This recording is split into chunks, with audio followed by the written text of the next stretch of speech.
Good morning, Superintendent Shepherd. Morning. Ms Thompson. Good morning, Superintendent.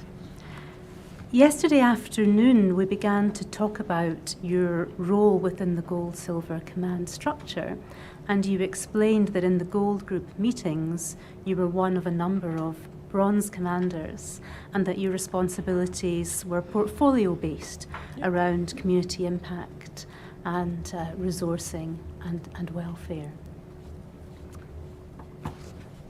Can we look at your operational police statement, please? That's PS 00643.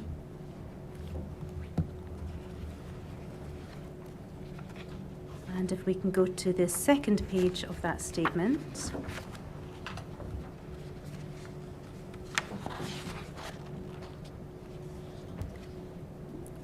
Where you say at the second paragraph from the top, sorry, the second page of the statement.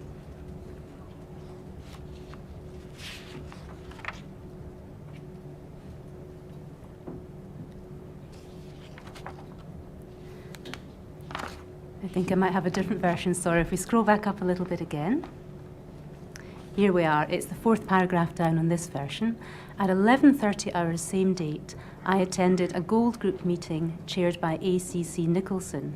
My responsibilities around this incident centred upon police resources, community issues, and preparation of a community impact assessment. And that's in line with what you told us yesterday afternoon about your portfolio responsibilities. Can we turn to the minutes from the first Gold Group meeting? They're PS 06491.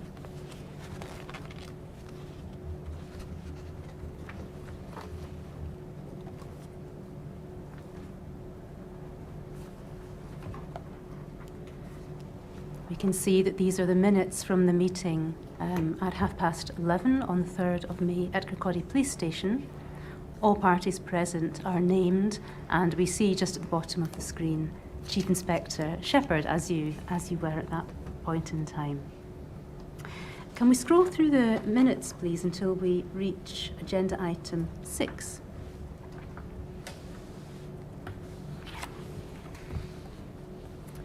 Community issues, safer communities, CI Shepherd. Allocated to CI Shepherd, who was to make local elected members aware and also liaise with Fife Migrant Forum and the Independent Advisory Service. Community impact was to be considered, including community reassurance. You were to make local elected members aware. Now, yesterday I asked you about the local elected members. I had mistakenly thought they were elected to membership of a group associated with the police, but you in fact explained that they're elected by constituents to particular wards. So if I understand correctly, they're in effect local councillors. Yeah, that's right. So the local elected members are councillors, and you were allocated the task of making them aware. What was the purpose of making the local councillors aware of the incident? Just probably similar to what I spoke about yesterday. So my role was going to be looking at community tensions, community impact. So to allow me to assess that impact and have that, that scanning and monitoring capacity, then one of the means by which I was going to do that was through elected members. So that's how I did that on a day-to-day basis with any other incident that may happen. So the specific action there is make the elected members aware, because I'm going to rely on them to come back with any information that they hear that we may need to act upon or know about as well. So you would provide them with information about any significant incident in the hope and anticipation that they would then feed back to you information that was relevant to your monitoring of community tensions. Yeah, basically, and to reassure them as to what we were doing. Now that I understand fully who the elected members were, can you help us to understand how many there were for the Kirkcaldy or wider Fife area? I mean, not many, but 10 to 15, approximately. Was that for Kirkcaldy or for Fife as a whole? For Kirkcaldy. And was it your task to make contact with with all of them on an individual basis? That was the action from recollection. And what means of communication did you have with them? Would it be by telephone, by email? I think possibly both, to be honest. So you would have current contact details for the local councillors and a means of making contact with them for the sharing of information around a significant incident. Returning to the minutes, there is reference to you liaising with Fife Migrant Forum. Who are the Fife Migrant Forum? So Fife Migrant Forum are a body that clearly represent migrants in Fife, so a mixed representation of ethnicities, nationalities that obviously exist to support diverse communities in Kirkcaldy. Fife, sorry, apologies. How big is their membership? I wouldn't be able to say. Do you know how members come to be on the forum? Is there an election process? I'm not sure, to be honest. You don't know. Had you worked with Fife Migrant Forum before? I can't recall any specific examples, possibly. You say that they represent people from a variety of different backgrounds. Were you aware of the ethnic makeup of the Migrant Forum?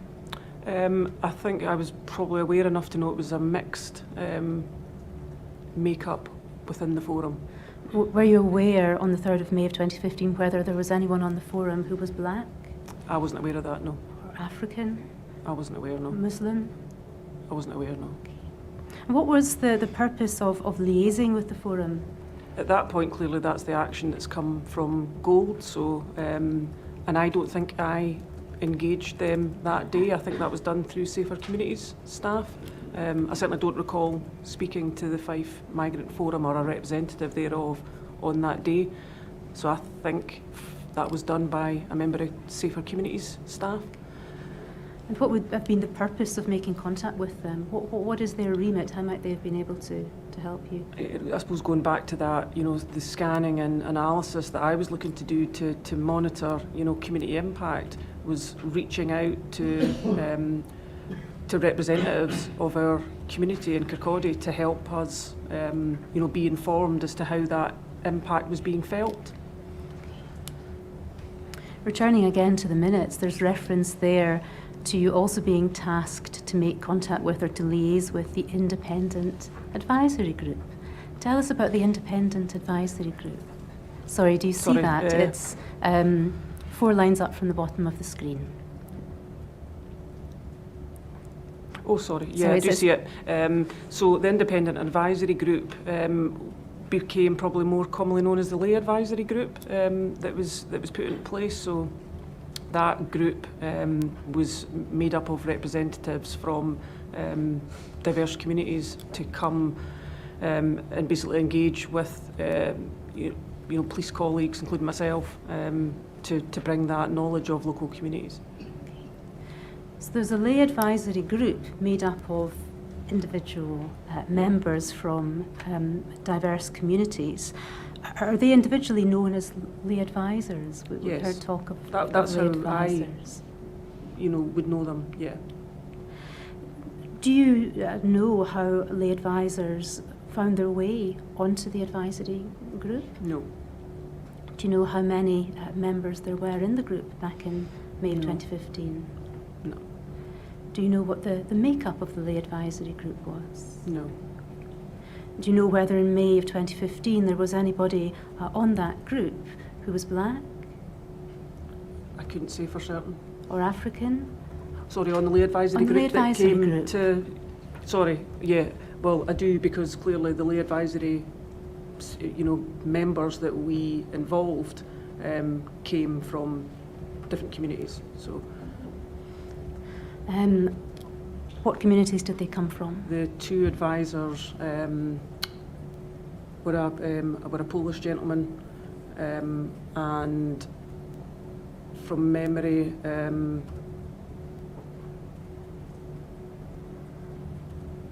me remember. I think the second lay advisor was certainly Muslim. Nationality, I'm not sure. All right. Well, we'll come to how it came to be that these two individuals provided assistance to you. But going back to the 3rd of May of 2015, when you were asked to make contact with the lay advisory group, did you know at that time whether there would be any members within that group who were black I didn't specifically know. or Muslim Not specifically, no. or African? Again, not specifically. Can we pause here? We will return to the minutes, but it might be helpful at this point to have a look at the Lay Community Advisors Standard Operating Procedure, which is PS 11955.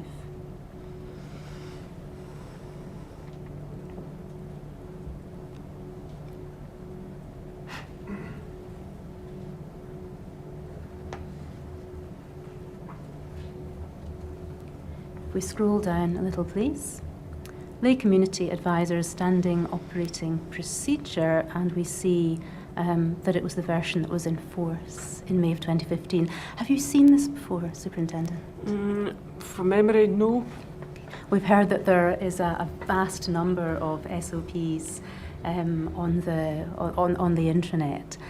If we can scroll through it, it's quite a short SOP, and perhaps go to paragraph 1.3.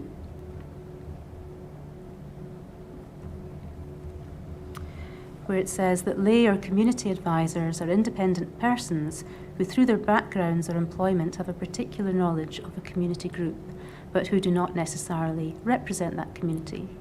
The lay community advisors are available to advise on all areas of diversity: race, religion, sexual orientation, faith, disability, gender and gender identity. Objectivity, insight, and an independent overview are regarded as necessary skills, as well as an ability to communicate and relate to a range of people at all levels in society.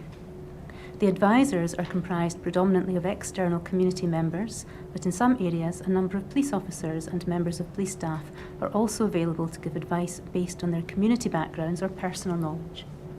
Lay community advisors are available to be utilised at a tactical and operational level, where advice may have a bearing on an incident, investigation or event.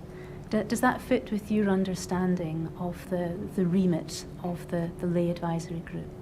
Yes. If we can scroll down to 3.1, please. Roles and responsibilities. The role of the lay community advisor may include monitoring hate crime, providing advice on critical incidents, and as you've explained to us, this was a critical incident, reviewing equality impact assessments, providing advice and reviewing policies and procedures, and sampling complaints against the police.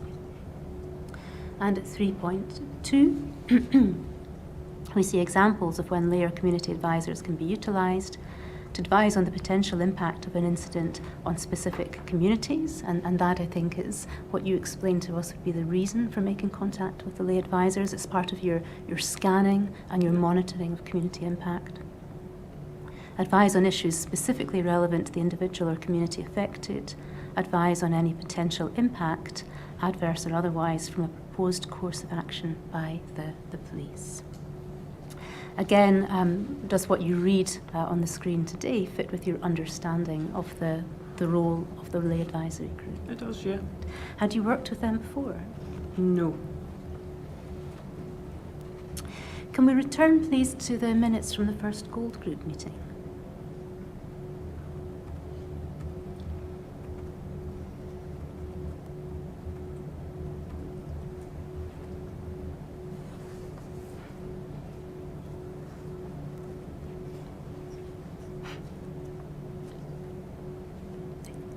First one, that's 11:30, sorry.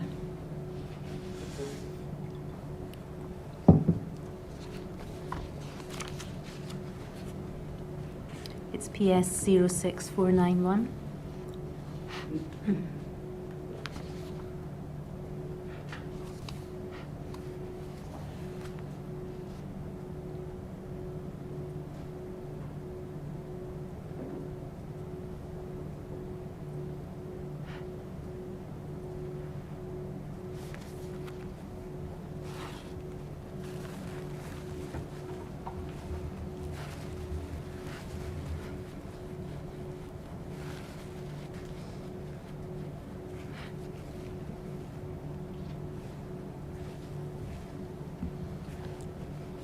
Lovely, thank you. And again, if we can scroll back to point 6 on the agenda.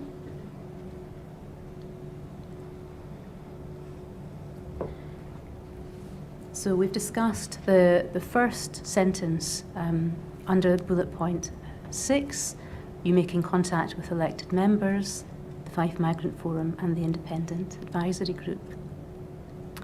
Community impact was to be considered, including community reassurance. Now this appears to be an agenda item, and I wonder what discussion there was at that first Gold Group meeting around community impact and community reassurance. Can you help us with that? My recollection now is pretty limited, so I don't recall much conversation about it. That's not to say there wasn't, but just now, no, I'd be struggling to recollect. All right.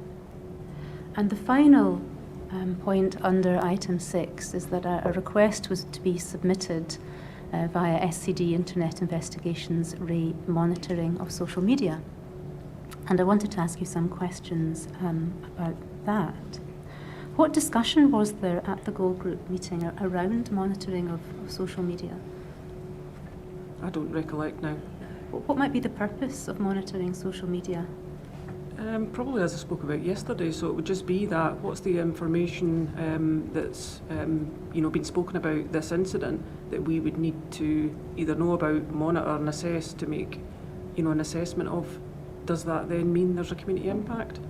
So this would be another strand or stream of information. I think that's what that reference is, but without a real recollection of it being discussed on the day. Do you recall what social media was to be monitored? No. Or whose social media was to be monitored? No, but it reads to me it's quite a general, social media presence as opposed to a directed. Clearly doesn't mention that. So. Okay. So would this be things like Facebook, Twitter? Yeah, I'm certainly not internet investigations, but broadly that's where I think that is. Yeah. Would this be information that was, if you like, publicly available rather than private information on, for example, a private Facebook page? Publicly available, yeah.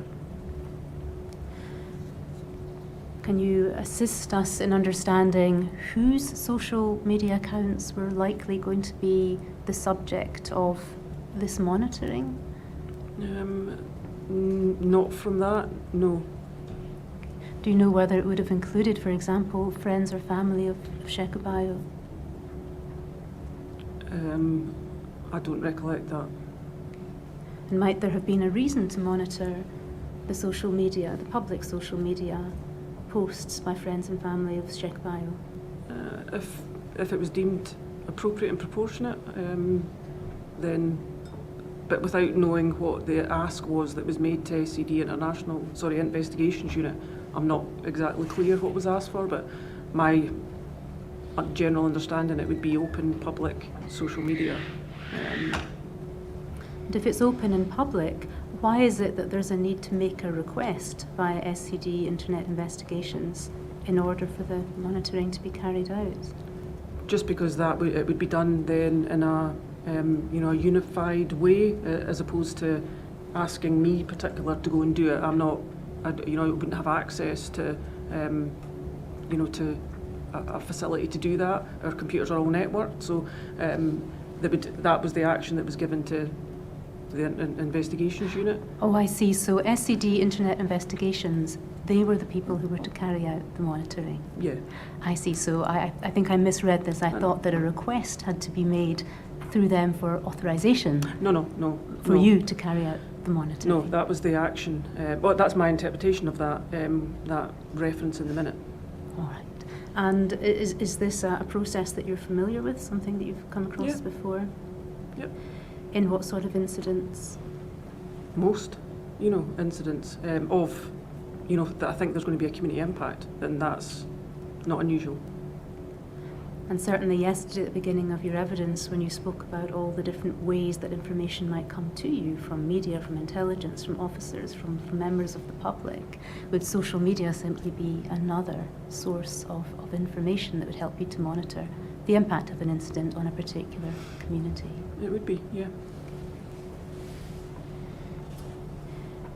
If we can scroll down a little, please, to agenda item 8.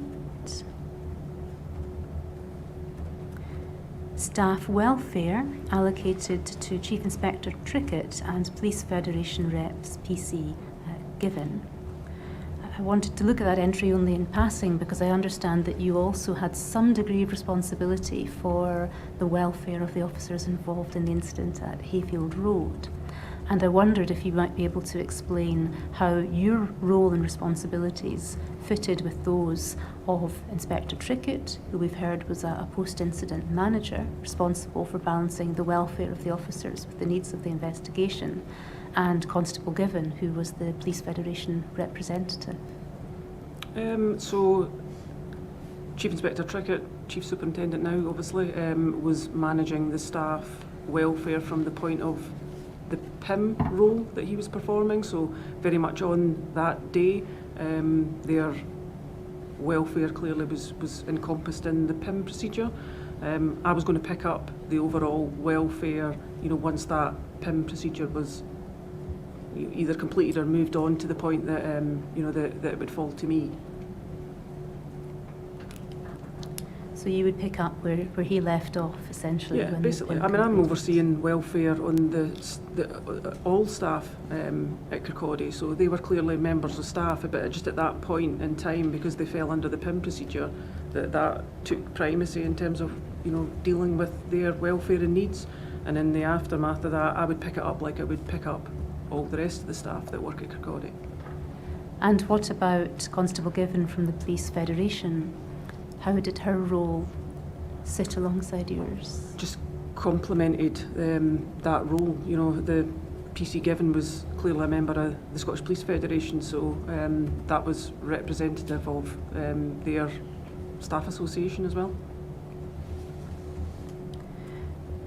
Looking back to the minutes at item 9, resources, and in brackets DCS Bowl CI Shepherd, can I pause just to ask you, where we see names in brackets, does that suggest that the individuals named gave an input to the meeting, or does it suggest that there were perhaps action points for those individuals to take away? Possibly both. Possibly both. It's quite hard to tell, but yeah, they're the lead in providing an update, or they're probably taking something away from the meeting, would be my suspicion with the wording of that. Thank you. So there's reference here to high-vis reassurance patrols. Can you tell us a little about those? Yeah, I think I mentioned yesterday, so part of what we would, or certainly I would put into place in my role would be that reassuring presence. High-vis just means that would be a uniformed presence. So the ask clearly from Gold is, I don't know what the first bit is, it's redacted there, but it would, reading it back, it's to make sure that we've got a presence, a visible presence back on the streets of Kirkcaldy. And beneath that, also local staffing to be considered for business continuity. Is this what you explained to us yesterday, that you had to effectively replace Team 4 who were in the canteen? Basically, yeah, that's what that is. The next Gold Group wasn't until 2:30 or shortly after 2:30 in the afternoon, and I'm interested to know what, if anything, you did in terms of the actions that had been tasked to you between the conclusion of the first Gold Group meeting and your attendance at the next meeting at 2:40. Honestly, couldn't say what happened in that, unless there's something in my notes that would assist my recollection, but I don't recall specifically what I was doing between both meetings. But yeah, if I was given that action, then it would certainly be, that's what I would be looking to start instigating. Okay. Would it help you to look at your notes? Possibly, yeah. Your daybook, I think, should be in the folder. Both your notebook and daybook should be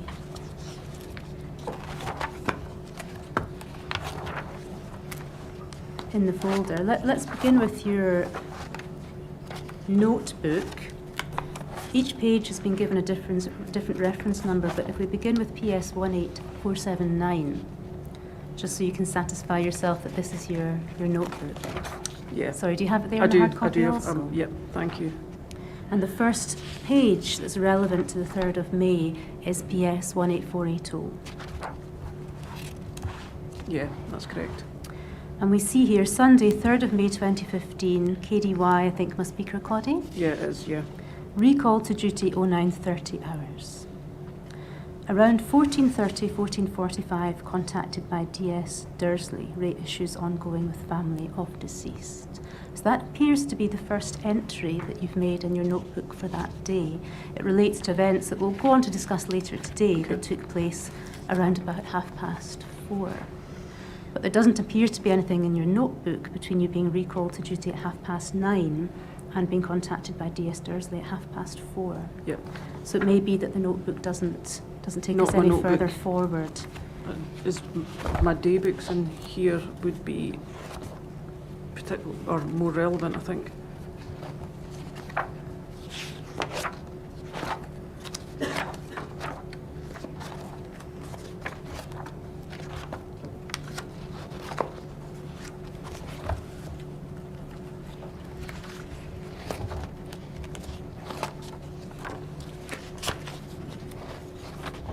Is the daybook there, Superintendent? It I hope is. I'm will just be. trying to find the right day, the actual 3rd of May. I'm not sure if it is, actually. I don't think it is. You don't think it is? All right, we can maybe come back to that. I'll make sure that we have that available after the break. But for now, there doesn't seem to be an entry in the notebook that assists No. us with what happened between the first and second That's Gold right. Group meeting. And I appreciate that some 8 years have passed, and you say at this distance you don't recall. So let's move on and have a look at the minutes from the 1440 meeting.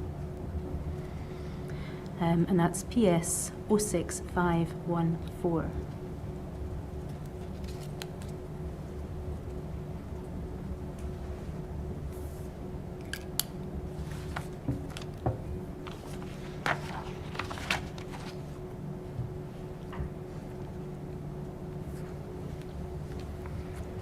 Sorry, that's a handwritten minute. It is in fact PS 07268, which is the typewritten version. Sorry, it's my fault. Here we are. So again, if we scroll down the list of attendees, we can see 1440 hours on 3rd of May, and Chief Inspector Shepherd, you're on the list of attendees. Again, if we can go to point 6 on the agenda, community issues. Safer Communities, /CI Shepherd. What is Safer Communities? Is that an organisation or? So it's a division in Police Scotland, the national division it's PPCW now. You know, Partnership Preventions, Community Wellbeing is what it's titled now. But at that moment in time, it was called Safer Communities. And was there somebody from Safer Communities present? If we scroll back up, we can see the I'll list tell you. of the attendees.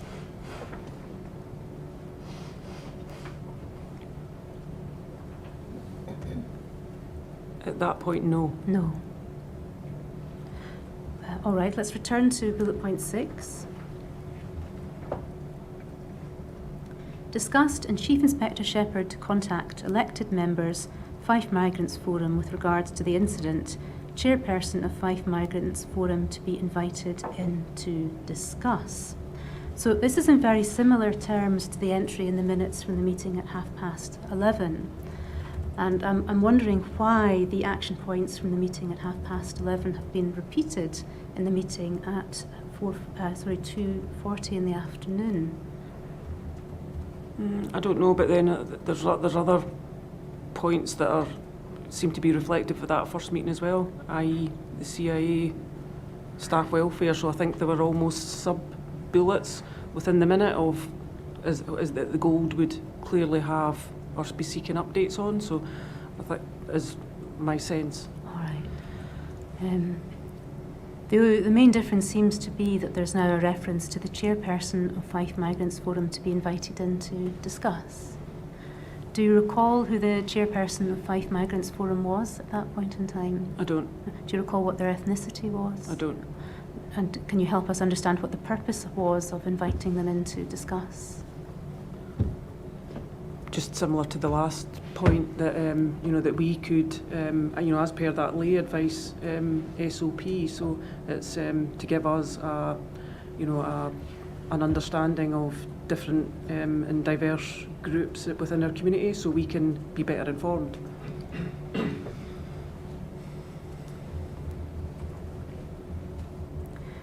Point 7, CIA review, is that community impact assessment? It is, yeah.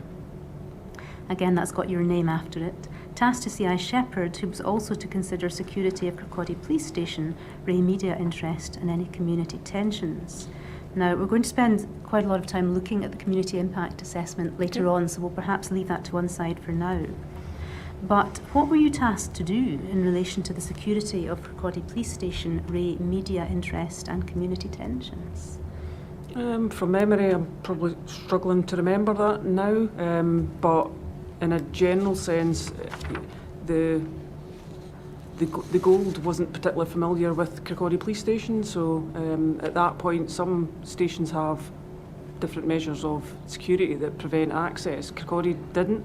It's open. You can basically access it reasonably readily. So I think it was a general point of we were anticipating, is there a potential that media may attend at Kirkcaldy Police Station? If so, how would we facilitate that? Moving down to point 9, resources. Again, DCS Bowl and yourself are mentioned. To maintain business continuity, staff will be utilised from across Scotland to facilitate resilience. Again, does that fit with what you said yesterday afternoon? Yeah, and obviously because DCS Bowl's there, it's not just resilience in the sense of the uniformed and officers I had locally, so that will be clearly DCS Bowl will look at the crime investigation resilience resource, so I think it's almost like a dual action there. So she would be dealing with detective officers, you would be dealing with... Yeah, I assume so, because she's been named in the action there.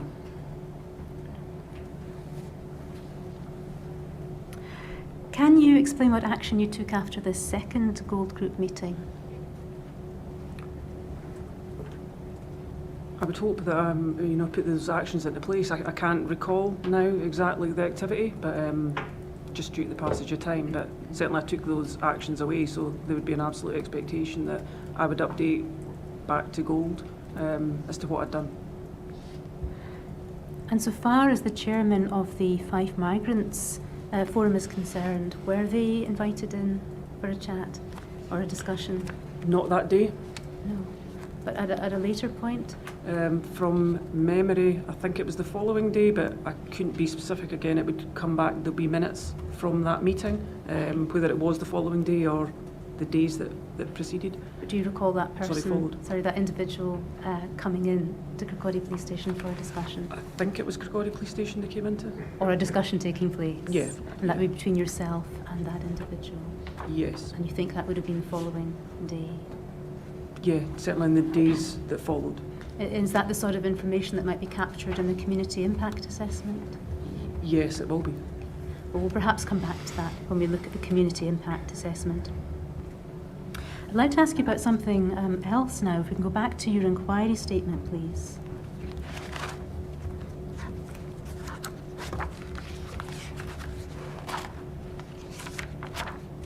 And if we can go to paragraph 13.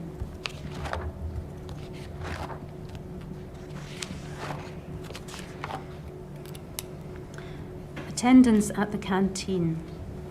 I'm asked about when I went to the canteen to speak with the officers on 3rd May. I can't recall the time I went down or if it was before or after that first Gold Group meeting. I must have only been there for a few minutes. The purpose of that visit was to check on their welfare, to make sure that they'd been asked if there was anything they were going to need. I think by that point, and again, I don't know the exact time they'd been there for, what I believed would have been a couple of hours by that point, give or take. I think I then asked an open question such as, is everybody okay? Does anybody need anything? I'm asked who was in the canteen at that time. I couldn't categorically say that all the 9 officers were there. I don't think Nicole Short was there at that point, but I can't be sure about that. I note that I can recall that Amanda Given was present from the Police Federation.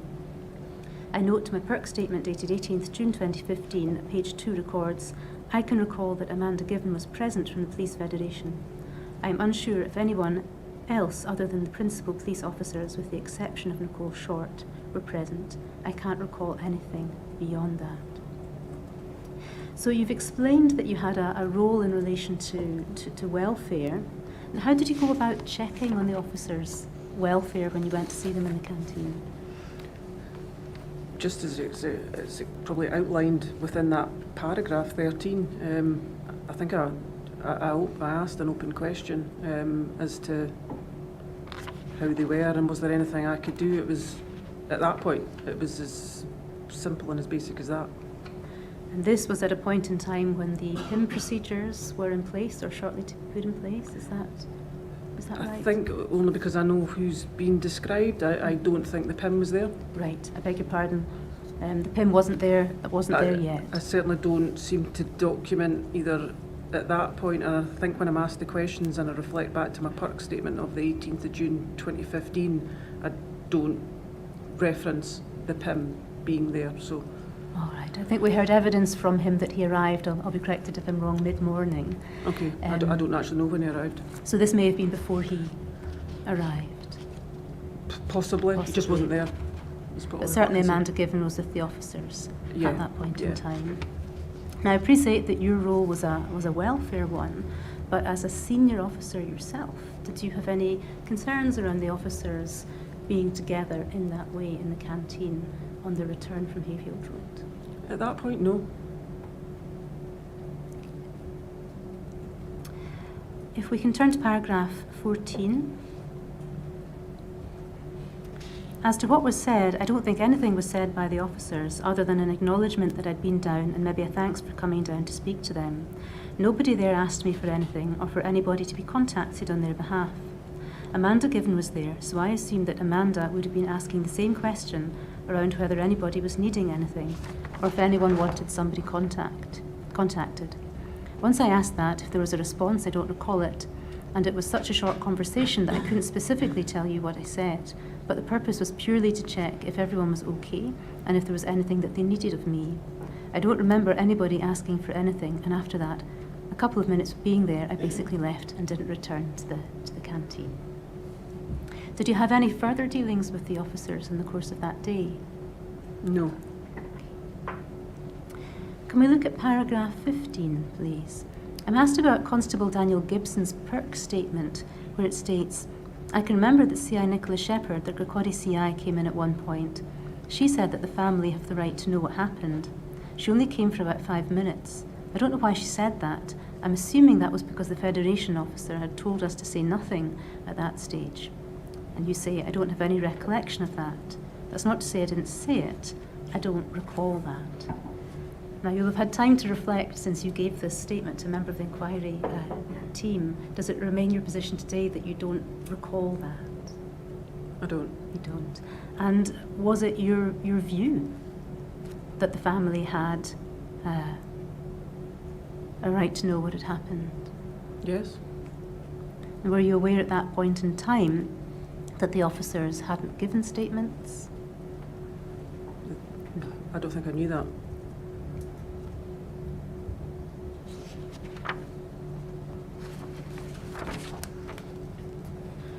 I'd like to take you to a point further on in the afternoon, and if we can perhaps begin by looking at paragraph 26 of your statement. When we looked at your notebook a few moments ago, there was a reference to officers Mitchell and Parker. If we read from paragraph 26, in my operational statement at page 2, about 16:45 hours same date, I was contacted by DS Dursley and informed that 2 CID officers, DCs Mitchell and Parker, had attended at the home of the deceased's family and were faced with a confrontational atmosphere. Both officers returned to Kirkcaldy Police Office following the meeting and updated myself and Chief Superintendent McEwen. It was evident at the time that the officers had been supplied with a pre-prepared brief with which to update the family. I'm asked if I was aware what the content of that brief was that was provided to the family, whether in advance or in the aftermath. From my recollection, I wasn't aware beforehand. I think this was the first I was aware when they came back and explained that they'd been to the family's home address and they'd faced a number of questions that they were unable to answer. It was at that point I became aware that there had been a pre-planned brief. I'm asked if I saw the wording of the brief that had been provided to the officers to give to the family, either because it was written down or perhaps I'd been told what the brief said, possibly. I seem to remember being aware it was quite a short brief, 6 or 7 lines from recollection. I'm assuming from that I must have seen it written down. However, whether I actually had an opportunity to read it or have simply been aware of it, I'm not sure. I'm asked whether the officers told me who provided the brief to give to the family. They possibly did, but I don't recall now. I'm asked whether I remember having any concerns about what the officers were told to tell the family. Nothing that I can remember. Now, we've heard evidence from Detective Constable Mitchell that the brief was in the following terms. Following an incident this morning in the Hayfield Road area of Kirkcaldy, officers from Police Scotland have been attempting to arrest Shekobayo, during which time he has become unconscious, conveyed to hospital by the Scottish Ambulance Service, and despite best efforts by hospital staff, died shortly after 9 p.m. Does that fit with your recollection of the terms of the brief and the length of the brief? It certainly fits with the length of the brief that I can recollect, but as for the content, I wouldn't be able to say. Can we look at your notebook? We'll go back to the page that we looked at just a few moments ago. It's PS 18482.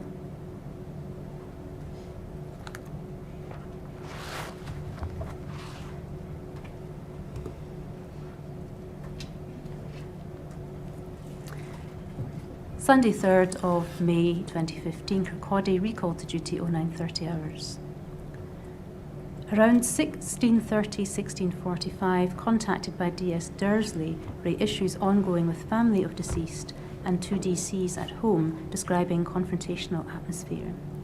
DCs Mitchell and Parker return and speak to Chief Superintendent McEwen and I. Ray concerns raised by family, lack of information and transparency on events surrounding the death. Brother-in-law of deceased very vocal about demanding to see Chief Superintendent, or he would escalate to someone in Glasgow. NFD, would that be not further described? Yeah. Perceived community tensions and overall dissatisfaction with updates provided. ACC Nicholson informed of intention for Chief Superintendent and I to attend and speak to family. I think we can stop there. So I'd like to ask you some questions about that. So you were contacted by Detective Sergeant Dursley in the first instance and made aware that there was an issue, and DCs Mitchell and Parker then returned to the police station and spoke with yourself and Chief Superintendent McEwen. And from what you've written in your notebook, it seems clear that you took from what they told you that the family's concerns related to a lack of information and lack of transparency. Yes. Can you elaborate on that at all and help us to understand what the family's concerns were? Not specifically. You also refer to perceived community tensions. What were the perceived community tensions? I wouldn't be able to say because I think that's what's been translated to me. Oh, I see. That has come back. That's my capture of what the detectives have come back and told us. I see. So they've reported to you, whether using that language or other language, you've interpreted that to be that there are community tensions. Were you aware that this was in fact DC Mitchell and DC Parker's second visit to see the family? No. And were you aware that this was the second death message that they'd given to the family? No. Were you aware that the first death message didn't mention the involvement of the police in the events leading up to Shekobayo's death? I didn't know that, no. Can we return to your inquiry statement, please, and look at paragraph 27?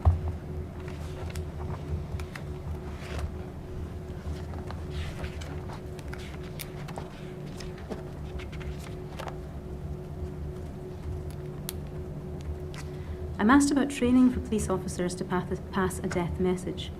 The investigation of death is a core function of a police officer, and training begins as early as the initial training on recruitment through the Scottish Police College. That training will not only look at the responsibilities of the police to report death to COPFS, but also how to deliver death messages and dealing with bereaved families and next of kin compassionately and sensitively. In terms of my training over the years, it commenced back when I joined as a constable, and I attended numerous deaths with my tutor, who was experienced in dealing with families and passing death messages. I learned a lot from them, and also from formal training such as detective training courses, first-line manager training, which have elements of death investigation, and support available to the bereaved.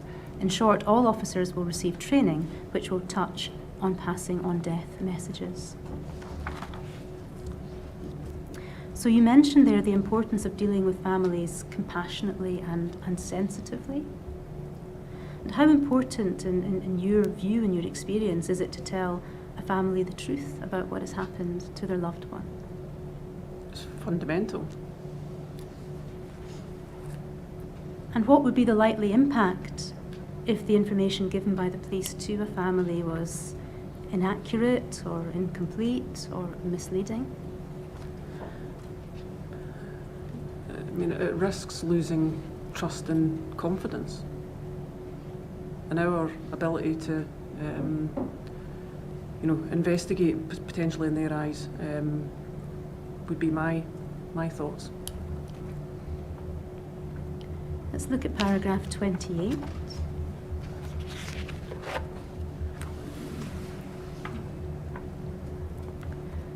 I'm asked in my experience what preparation should be done by officers in advance of going to meet with the family to pass a death message. This can vary. Sometimes there can be little time to prepare simply because the nature and circumstances of the death have not allowed it.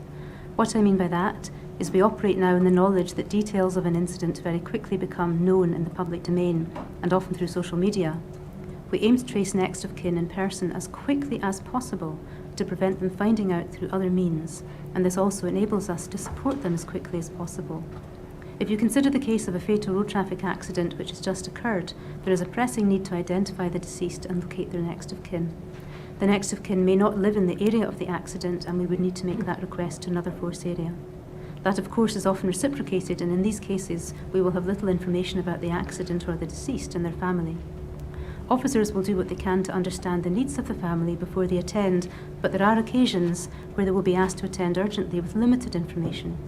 There will be occasions when we have to move where we have more time to check our systems and understand if the family are known to us, or the local social work department or GP, for example, so we can better understand the family background. In terms of other preparation, they will rely on their training, experience in dealing with bereaved families and their interpersonal skills to act sympathetically and professionally. So you identify there the need to trace next of kin as quickly as possible. Living in the modern world, there's the constant threat of people finding information out through social media and not from the police, and you alluded to that. Now we know that Shekobayo, or evidence that Shekobayo died shortly after 9 o'clock in the morning. Life was pronounced extinct at 9:04. Colette Bell, his partner, provided a statement to DCs Mitchell and Parker at about 12 minutes past 11. And in the course of giving that statement, she provided contact details for Shekobayo's sister, Caddy Johnson, the next of kin. Caddy Johnson was visited by Detective Constable Mitchell and Detective Constable Parker at about 3:10 in the afternoon. So that was about 4 hours thereby after contact details for the next of kin had been passed to those officers. Is that as quickly as possible, in your view? Probably not the best person to answer that. It would be very much from the information that was known. That wasn't information that was known to me. Mm-hmm. So, okay, but on the face of it, the information was made available to the officers 4 hours before they attended at the Johnstons' address. Was that quick on any view?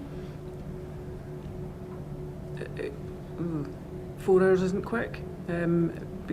Because the example I give maybe is one where there's an out of force element. Clearly, I know the family were in Kirkcaldy, but without knowing why it took so long, or as long as 4 hours. It's difficult to say, but There has been some evidence that the delay might have been due to the unavailability of flows.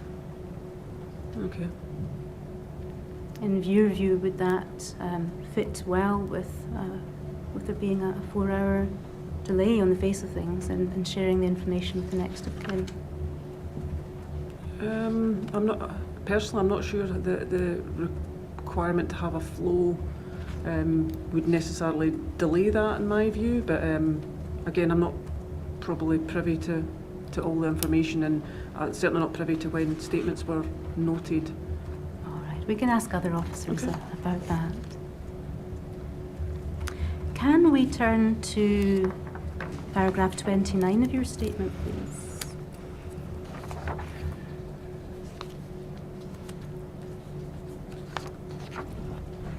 This relates to advice that you sought and obtained from Jill Bolton. You refer to your statement, which reads, Chief Superintendent McEwen and I agreed to attend at the family home to attempt to answer some of the questions being posed by the family and to alleviate some of their concerns. And we saw your notebook entry that referred to that just a Yes. moment ago. Chief Superintendent McEwen and I spoke with Jill Bolton, Force Equalities Unit, prior to our attendance to ascertain any cultural issues in advance of the meeting. I'm asked what cultural issues were identified by Ms. Bolton and discussed with us. I don't recall. From memory, I think it was a generalised awareness of culture as opposed to anything too specific. A note to my PERC statement, dated 18th June at page 3, states, before the meeting took place with the family, Mr. McHugh and myself and Gillian Bolton had a meeting in my office.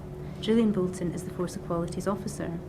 The meeting related to cultural awareness matters. By way of example, it was made known to us that given the family were Muslim, it should be the case that they would expect Mr. McEwen to take the lead in conversations with the family. I also recall that it may be the case that the family members would not shake my hand. I believe that this comment was noted in response to a direct question I was posed by the PERC about that. If I've said that, that's the best I could relay. I don't remember any of the details of the advice we were given now. And your statement then moves on to describe your visit to Mr. Bayo's family. I'd like to ask you some questions about your meeting with Jill Bolton. She's described by you as the Force Equalities Officer. What was her role? Again, my understanding, I'm not the best person to answer that because up until this point, I don't think, I had never met Jill Bolton before that.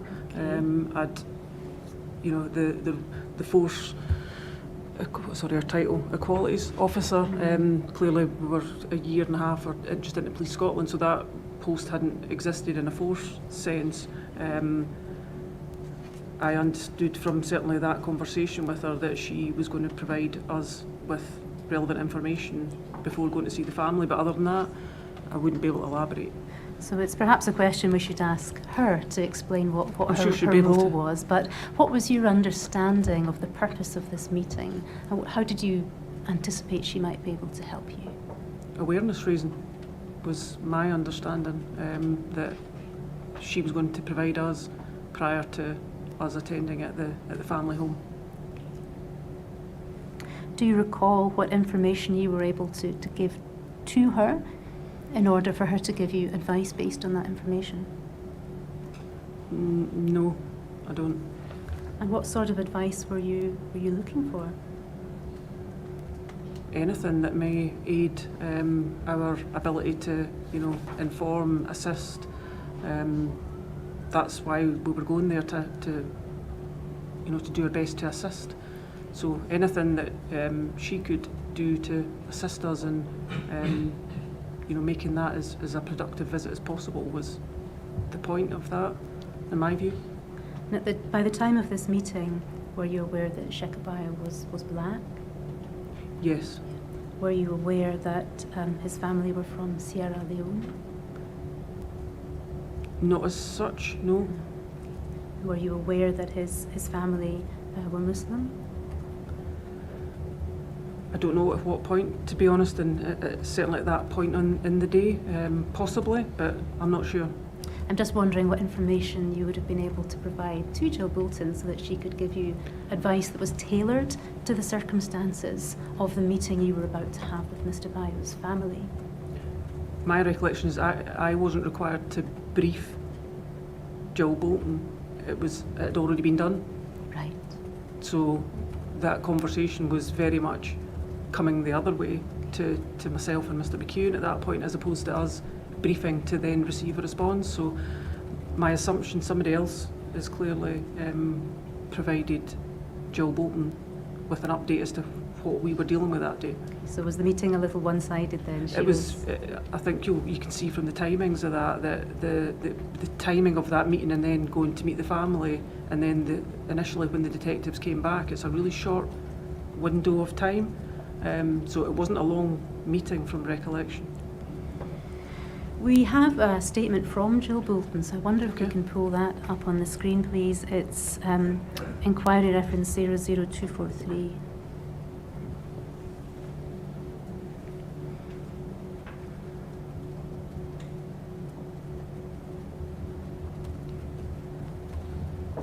If we can scroll down, we can see here that it's her statement, and if we scroll to paragraphs 9 and 10,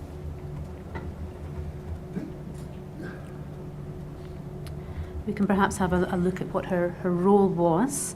Paragraph 9, I've been asked to describe my role and responsibilities for when I was Chief Inspector with Inequality and Diversity in National Safer Communities. The role has quite a wide-ranging remit. At that point in time, we hadn't long been a national force, so we were still bringing together practices and procedures that the various legacy forces undertook within the Safer Communities remit. But the main piece for me was around about community reassurance.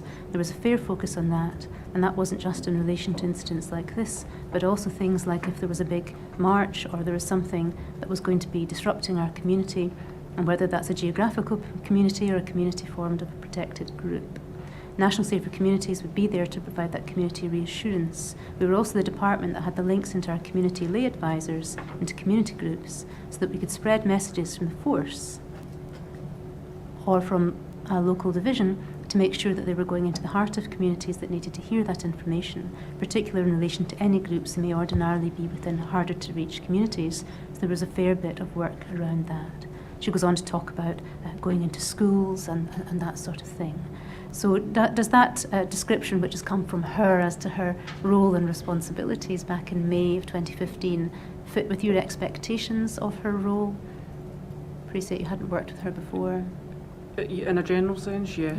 Okay. But we can move on to paragraph 10, please. I've been asked to explain what matters I would normally be contacted for advice in terms of the on-call function I had.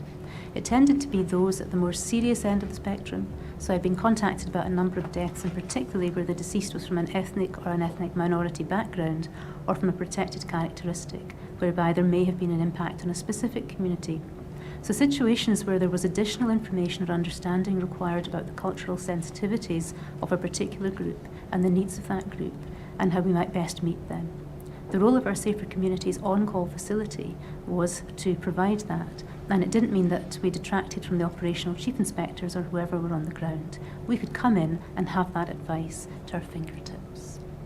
So here she's describing the advisory role, and you've explained that she had been briefed by others, but was going to come and provide advice to you and to Chief Inspector McEwen.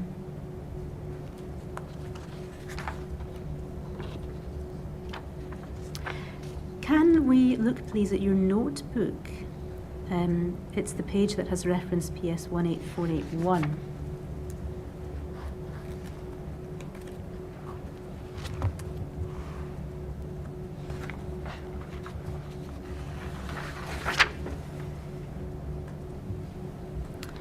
And we see, and again you referred to the timings being quite tight earlier on, we see from the marginal notes that your sit down with Jill Bolton from Equalities was at 17:55, and by 18:10 you had been advised by DC Mitchell that the family would welcome a visit from you. Let's look at what you've recorded in relation to your meeting with Jill Bolton. Chief Superintendent and I have sit down with Jill Boulton Equalities, my office, rate any cultural issues in advance of meeting. Awareness provided of possibility that they may not engage with me being female. Shoes removed if requested. No handshake unless offered. Now, were these notes made at the time of your meeting with Jill Boulton or retrospectively?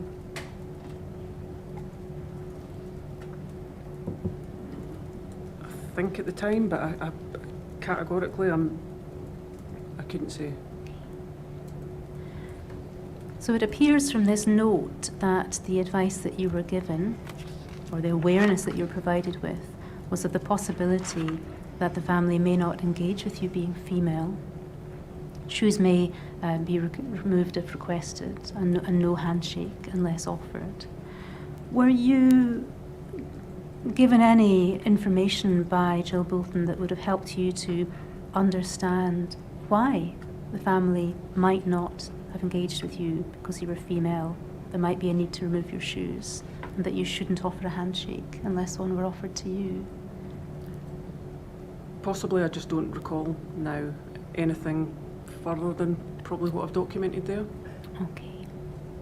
And did you feel that this information that you were given by Jill Boulton was sufficient for your purposes, for going off to meet with the family? It was certainly helpful in terms of, those potential sensitivities, customs, practices that just to be aware of and sensitive to. So this was about raising your awareness to allow Yeah. you to be sensitive to these considerations. Yep. Now, Mr. Bayo died after contact with the police. Were you aware that there would be a need for a post-mortem to take place? Yes. Was there any discussion with Jill Boulton about cultural or even religious requirements around death, around any difficulty that the family might have with the news that there would have to be an autopsy? Certainly not that I've recorded, and I can't remember any more than what's recorded there, so. Well, let's go back to Jill Boulton's statement to see if that might assist us. That was inquiry 00243.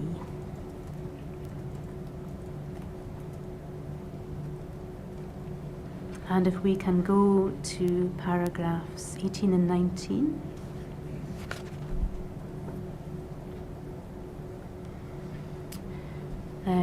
Let's just go straight to 19, in fact.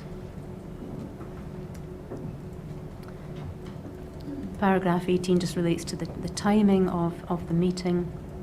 Paragraph 19 reads, I've been asked whether I remember any more about the discussions I had and advice given to Gary McEwen prior to his meeting with the Bayo family.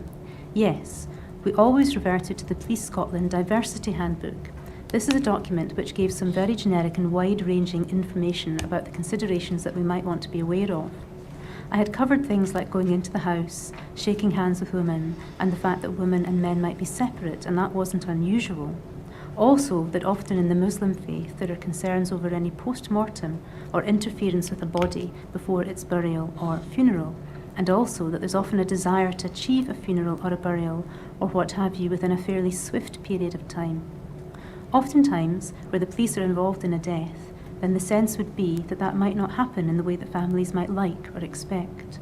It was a worthwhile conversation to have, so that when those conversations did unfold in the coming days, there was at least an awareness that the family may raise either concerns or questions around what the process would be in terms of any post-mortem, or in terms of awaiting the release of the body by the fiscal and things like that. So it was just to flag that the family may well raise concerns. Obviously, at that point in time, I don't think those conversations have been had in any detail to the best of my knowledge, and that was the sort of generic advice that I was providing. So does that jog your memory at all? Does that assist you? Jill Boulton seems to recall there being some discussion or some advice proffered around cultural and religious sensitivities around death and the need for a post-mortem. Does that help you at all? It doesn't jog my memory. Clearly, there are points that are similar to what I've described. She's clearly included other points that I don't recollect now, certainly. And can you explain why, assuming the conversation took place as described by Jill Boulton, these comments didn't make their way into your notebook? Can't explain why they didn't. That's not to say they didn't, they weren't mentioned. I've just not recorded them, but yeah, I can't explain now why if they were discussed, why I haven't recorded them.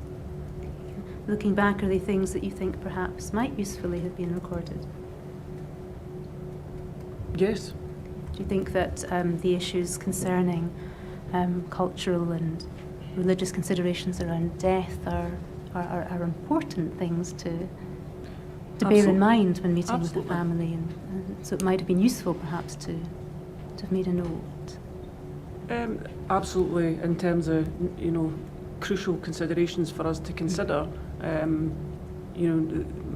noting of them would have been helpful now that I'm being asked, but absolutely crucial that we were made aware of that. So the notes might be helpful 8 years down the line, but I Yes. suppose at the time, the conversation you'd had with Jill Bolton would have been very fresh in your memory when you went to have that conversation with the family. Now, there is a reference at the top of that paragraph, 3 lines down from the top, to the Police Scotland Diversity Handbook. Is that a publication with which you were familiar back in 2015? I don't recall. And is it something that you consulted yourself on the 3rd of May before you went to see the family? No. No, or perhaps in the days or weeks that followed? I'm not sure what it is in terms of if it's a policy document or if it's something that just sits with the equalities officer. I'm not actually sure what that reference is. Okay. We might hear more evidence about that from someone else, but it's certainly not something that you consulted on the 3rd of May. Not that I can recall, certainly no. Or in the days or weeks that followed during the period of your involvement with the lay advisors and the elected members and the community impact assessment. It wasn't a resource that you recall using? I don't, but then I'm not sure what's been referenced, to be honest. I see. Okay. Can we go back to Jill Bolton's statement, please? That's it's a different statement, it's her PERC one, 00323.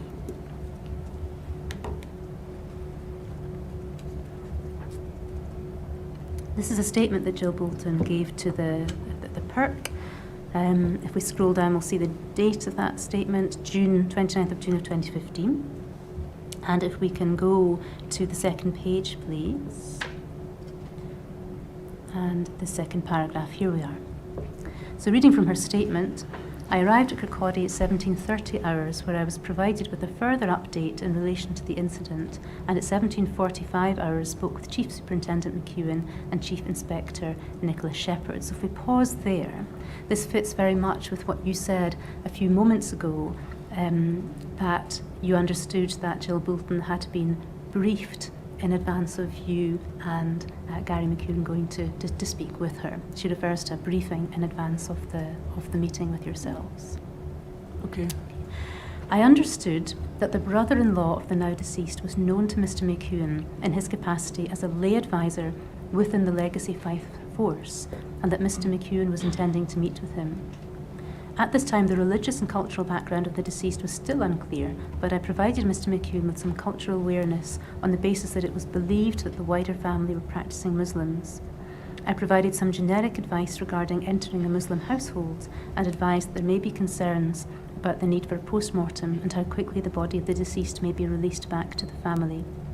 I also suggested that there was a need to engage the services of an independent lay advisor, given the previous role of the deceased's brother-in-law.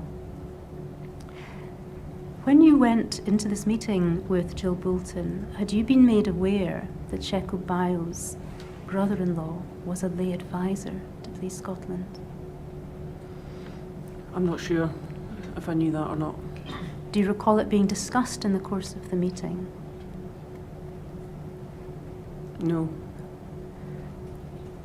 The last line of that paragraph reads, I also suggested there was a need to engage the services of an independent lay advisor given the previous role of the deceased brother-in-law. Do you recall that suggestion being made by Jill Bolton?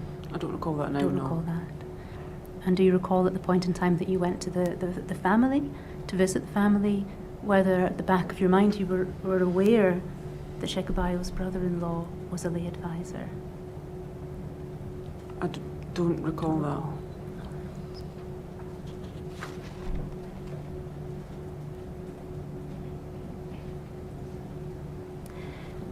It appears from Jill Bolton's statement that the suggestion was made that you engage the services of an independent lay advisor, and you mentioned earlier in your evidence that there were 2 lay advisors, one with a Polish background, one who you said was Muslim. I think they were both men. They were, yeah. And in the fullness of time, they were engaged by you, and we'll talk about them a little more when we look at the community impact assessment.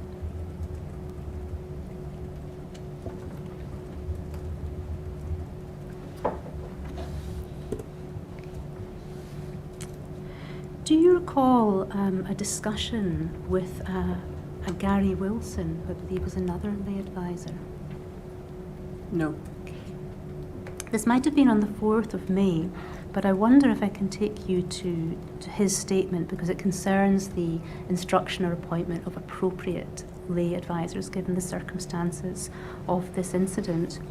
Gary Wilson's statement is, I don't have the reference number immediately to hand, but you do. Thank you very much.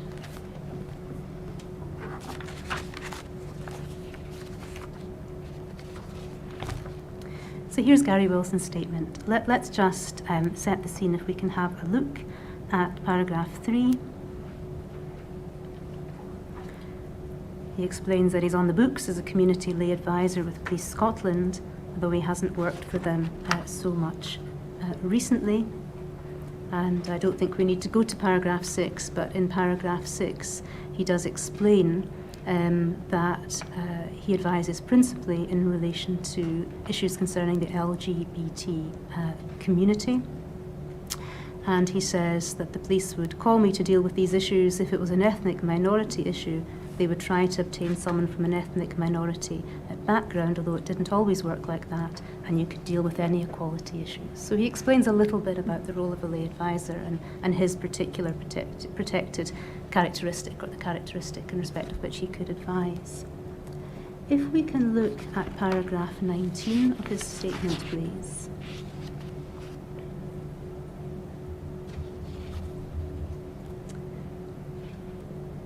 Now, before we turn to paragraph 19, if I might read short what he says in previous paragraphs, he explains that he had a call from Jill Bolton on the 3rd of May. In fact, let's look very briefly at paragraph 16. We can go through this quite quickly. In relation to the appointment of a lay advisor, the preferred way would be to find someone that is of that particular protected characteristic or understands that protected characteristic. I'm asked if my role was to identify someone more akin to that role. The answer is no, it was not normal or not out of the ordinary. The police would sometimes phone up because they couldn't get anybody, and they would say, we've got a case here around disability, for example. I would say to them, ideally you want a lay advisor that is more of an expert on that particular characteristic than I am, especially if it was a very serious case. If it wasn't a serious case, they would sometimes say, we've tried and we can't get anybody, would you mind just letting us talk you through the case? So I think I said to CI Bolton, this is in the context of a conversation they apparently had on the 3rd of May. Although I could be wrong, I think you should, in a case that seems high level and sensitive, get somebody from that particular protected characteristic, because I knew from what they said it was going to be serious, there were going to be repercussions to that. That's my memory. I could be wrong, but my memory is that I said to them, really, I don't think I'm the ideal person for this role because that's not my expertise, and if there are sensitivities around, I think you should be looking for somebody else. I think they then went back and presumably got somebody from an ethnic minority background. This is my assumption, I don't know that. So that's the background to a conversation that he thinks he had with you the following day. So let's turn to paragraph 19 now. In relation to receiving the call the next day from CI Shepherd, I'm asked if I recall what this conversation entailed. In my memory, he, could be she, but in my memory, he explained what had happened. He named the lay advisor who was a relative to the victim, and I knew her. Not well, I knew her from meetings. He said, unfortunately, this is the scenario, so we're having to be really cautious. Obviously, we can't involve the relative who was the lay advisor. He said, unfortunately, it has led to a death. The person, I don't know if he named him at the time, the person concerned unfortunately died because he resisted arrest. There was a knife involved and suspected drugs. I'm presuming they didn't know for sure that there were drugs. He then said that unfortunately the person had resisted arrest and had died. There will obviously be a big fallout from this. I think he said they're declaring it a major incident or critical incident or whatever the police use for something like that. That was the gist of it. I said to him, as you know, we do work on cross-equality strands or protected characteristic strands, but I think you really need to get more expertise, a lay advisor that has more expertise. This is limited to what I knew. Somebody had resisted arrest and unfortunately died. I didn't know how, where or when. Sorry, how, why or where. I didn't know about the knife not being there at the time, which I've read in the press. They didn't tell me. This is my recollection of that conversation.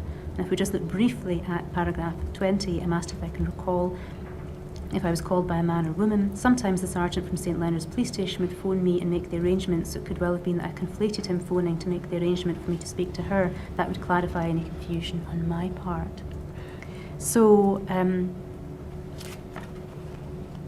Gary Wilson, one of the lay advisors, has a recollection of speaking with you on the 4th of May. Now again, does that jog your memory at all?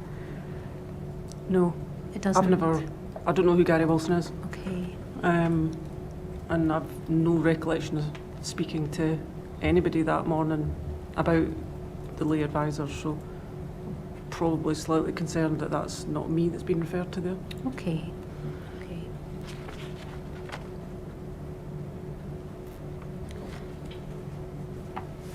All right, so you don't recall the conversation and you're concerned that in fact it might not have been. I've no recollection of that, or I've never heard of Gary Wilson up until you've just mentioned his name.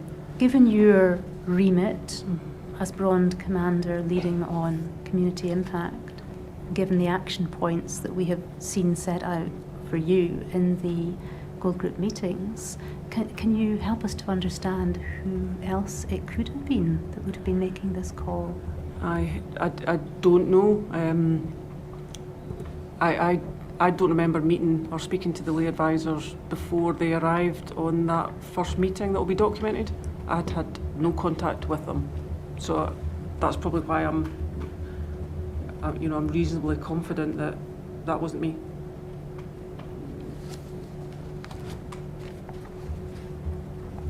All right. Shall we look at your notebook just to see if there's anything in there that might help us one way or the other? Now the pages, I've got individual numbers. Let me see if I can find the correct page for...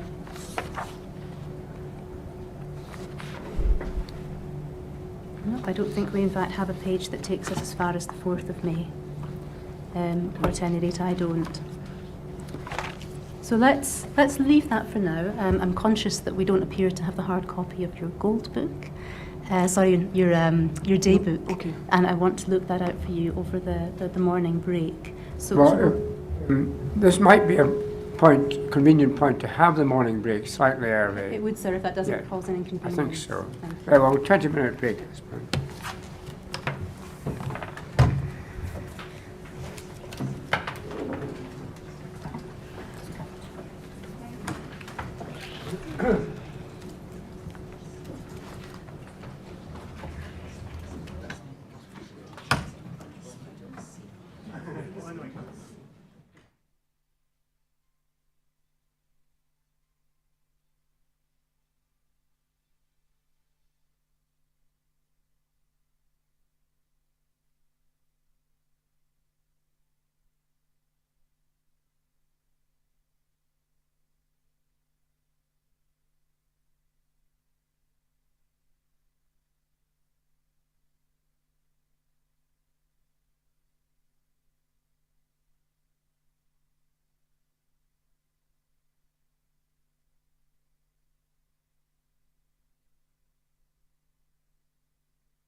Ms. Thompson.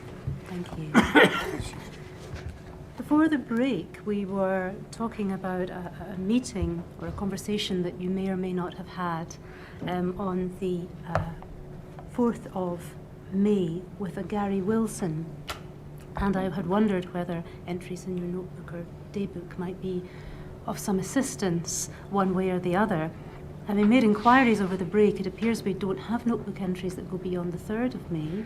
Okay. However, we do have your daybook for Okay. the 4th of May, so shall we have a look at that? It's PS 09165.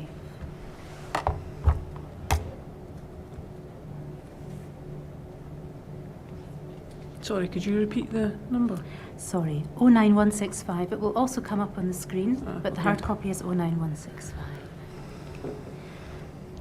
I think the best thing would be if I invite you just to cast your eye over this, because there's quite a lot of content, and I don't think it will all necessarily be relevant. But if we could perhaps scroll through this slowly, we can see that there are details, I think, of resources on duty on that day, mention of house to house. There's a reference there to community officers, but that would be police officers rather than lay advisors. Yes, yeah. And a morning meeting. Community impact review. There's a reference to it being there in draft format. Elected members, the advisory group.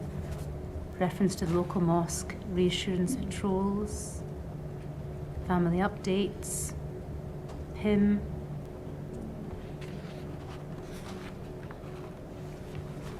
Then there is a Gold Group meeting.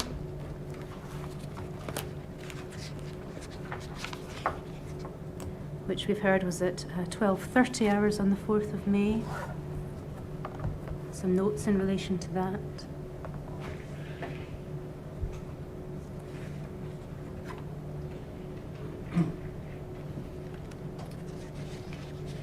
Is there anything here at all, this takes us to the end of the document for the 4th of May, that assists us as to whether you had a conversation with Gary Wilson on the I don't think it does. 4th of May? And is that the sort of thing that you would have recorded in your daybook?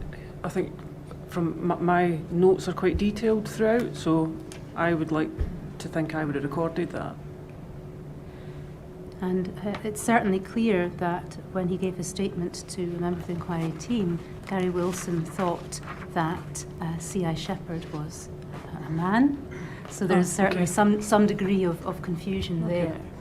And if I understand your position correctly, you have no recollection of that conversation, and you query whether the conversation was had with you. Yes. Could perhaps have been with another person. Yes. So on that basis, I'm not going to ask you anything else about that conversation. While we are looking at the daybook, I wonder if I can take you to your daybook entry in relation to the 3rd of May. And there's just a small point that it might be helpful to clarify. If we scroll down a little bit, and I wonder whether these entries, which are very specific timings, can you help us understand where these timings came from? I've been asked that when my public inquiry statement was noted, and I think I made the comment because the timings are there that my assumption would be there from the storm call card, but I couldn't be definitive in that, and I couldn't explain how else I would have come by that information. All right. And we see an entry 722, emergency button pressed, sounds of disturbance, officer injured, and beneath that update Sammy with what looks like a capital S dash man on ground. What does that entry relate to? Can you say? Sammy will be Sammy Davidson, Samantha Davidson. What that relates to is the incident, clearly, because it's within the text of what I think is from the call card. Okay. So has there perhaps been an update over the airwaves, or in such a way that it's otherwise become captured on the call card from Sammy Davidson at about 7:22 to the effect that the man was on ground, restrained and unconscious? I'm not sure without probably seeing the call card back, but But it's your evidence that Sammy is just an informal name for She's known, day to day as Sammy, but obviously Samantha is Samantha. her full name. Samantha Davidson, and her colleagues call her Sammy. Yeah. Thank you.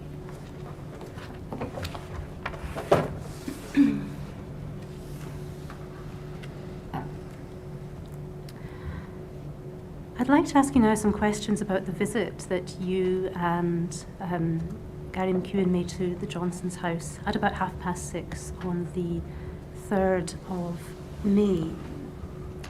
Can we return to your inquiry statement, please?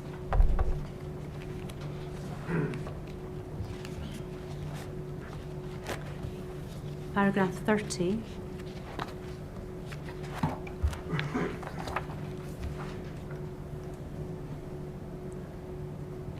Visit to the Bio family. My memory of this visit is outlined in my statements of 18 May and 18 June. Chief Superintendent Gary McEwen took the lead in the meeting. He was doing the majority of the speaking, and I was there to support him and understand the family's concerns.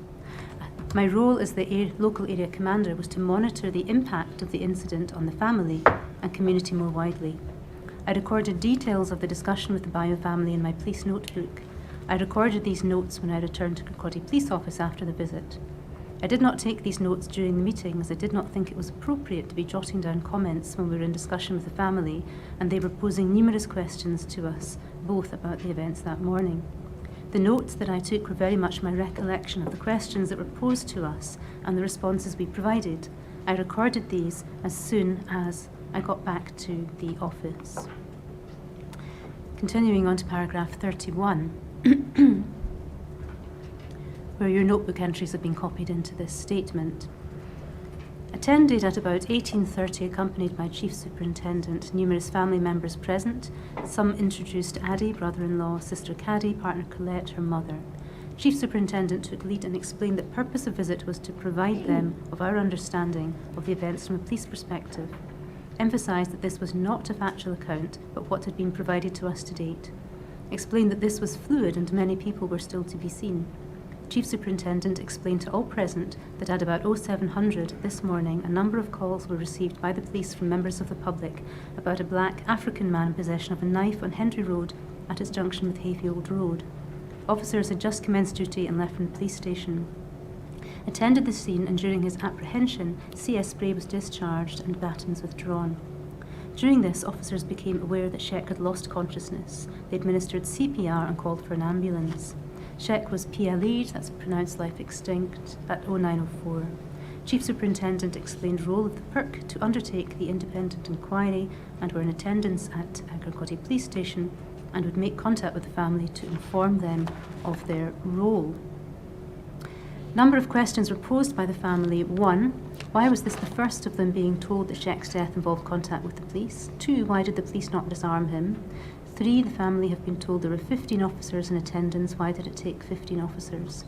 4, why have the police taken Arden Crescent as a scene? They have fears that the officers will plant the knife. 1, Chief Superintendent could not comment on what the family had been told to date. 2, no response given. 3, no confirmation of numbers given. Chief Superintendent said he believed at least 6 officers, but this was not available to him to confirm. 4, again unable to confirm, but explained that he would contact PERC to assist them in retrieving baby items, i.e. milk, nappies for child of deceased. Overall, family members extremely distraught, angry and frustrated by the lack of... I'm sorry, really sorry to interrupt, Ms Thompson, but there's a message from the stenographer that she's not managing to keep up with you, and she says, sorry. please slow down. I'm so sorry, of Do you course. mind doing that?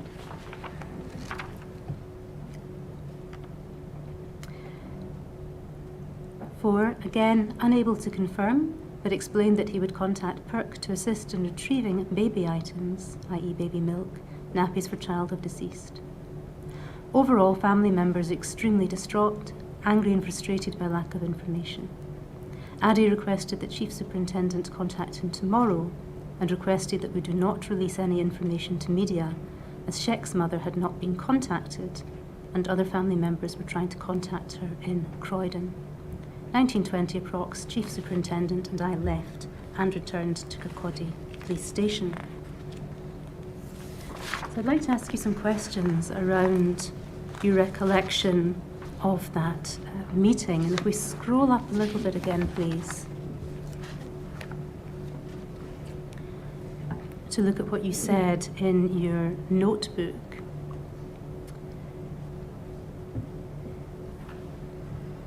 If we look to the part that is perhaps 5 lines from the bottom, attended the scene and during his apprehension, CS Spray was discharged and Battens withdrawn. Do you see that? Yeah, I do. Do you recall what was said about Battens being withdrawn? No. Other than that, no. And what do you mean by Battens withdrawn? Removed from the sit in a harness and a holder, so removed, drawn at that point. We've heard others describe that action as drawing their baton rather than withdrawing their baton. Is it much of a muchness? It is, yeah. Did you know at that point in time that Mr. Bayo had been struck with batons? I'm not sure if I did. Was that information shared with the family? It's not documented there, no. So that note documents batons being withdrawn, but there's no reference to baton strikes. No, not in there, no. There's mention of an apprehension. CS Spray was discharged and batons withdrawn. During this, officers became aware that Sheck had lost consciousness. Were you aware that Sheck lost consciousness after having been taken to the ground and restrained?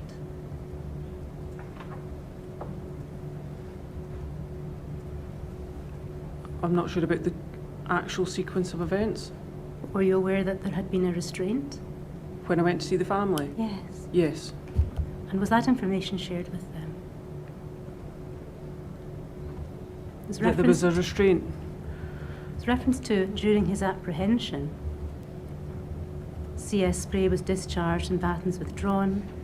During this, officers became aware that Sheck had lost consciousness. Sorry, what was the question?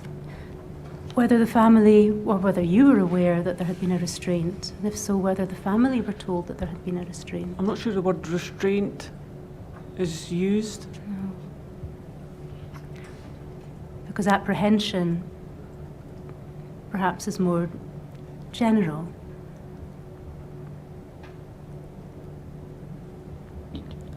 Yes, I suppose in answer to your question, I'm still not sure if the actual terminology restraint You don't know whether was that used. I've certainly not terminology was recorded that. used.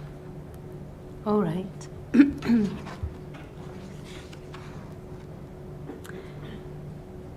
If we can scroll down to the second part of that paragraph, where you record the questions that were asked by the family and the responses given by the Chief Superintendent.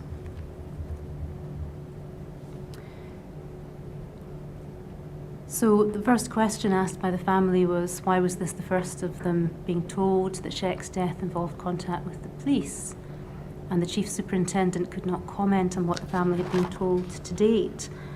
Why was the Chief Superintendent unable to comment on what the family had been told to date? I don't want to answer for him, but the fact that we didn't know what had been told to date was because we didn't know what the detectives that had visited earlier in the day had specifically told them. But you'd had sight of or were aware of the content of the death message that had been passed by DC Mitchell and DC Parker? I'm not, the content, no, but I was aware there had been a pre-prepared statement, but I'm not entirely sure I ever had the opportunity to read it. Well, if we look at paragraph 26 of your statement, which I think we've looked at already,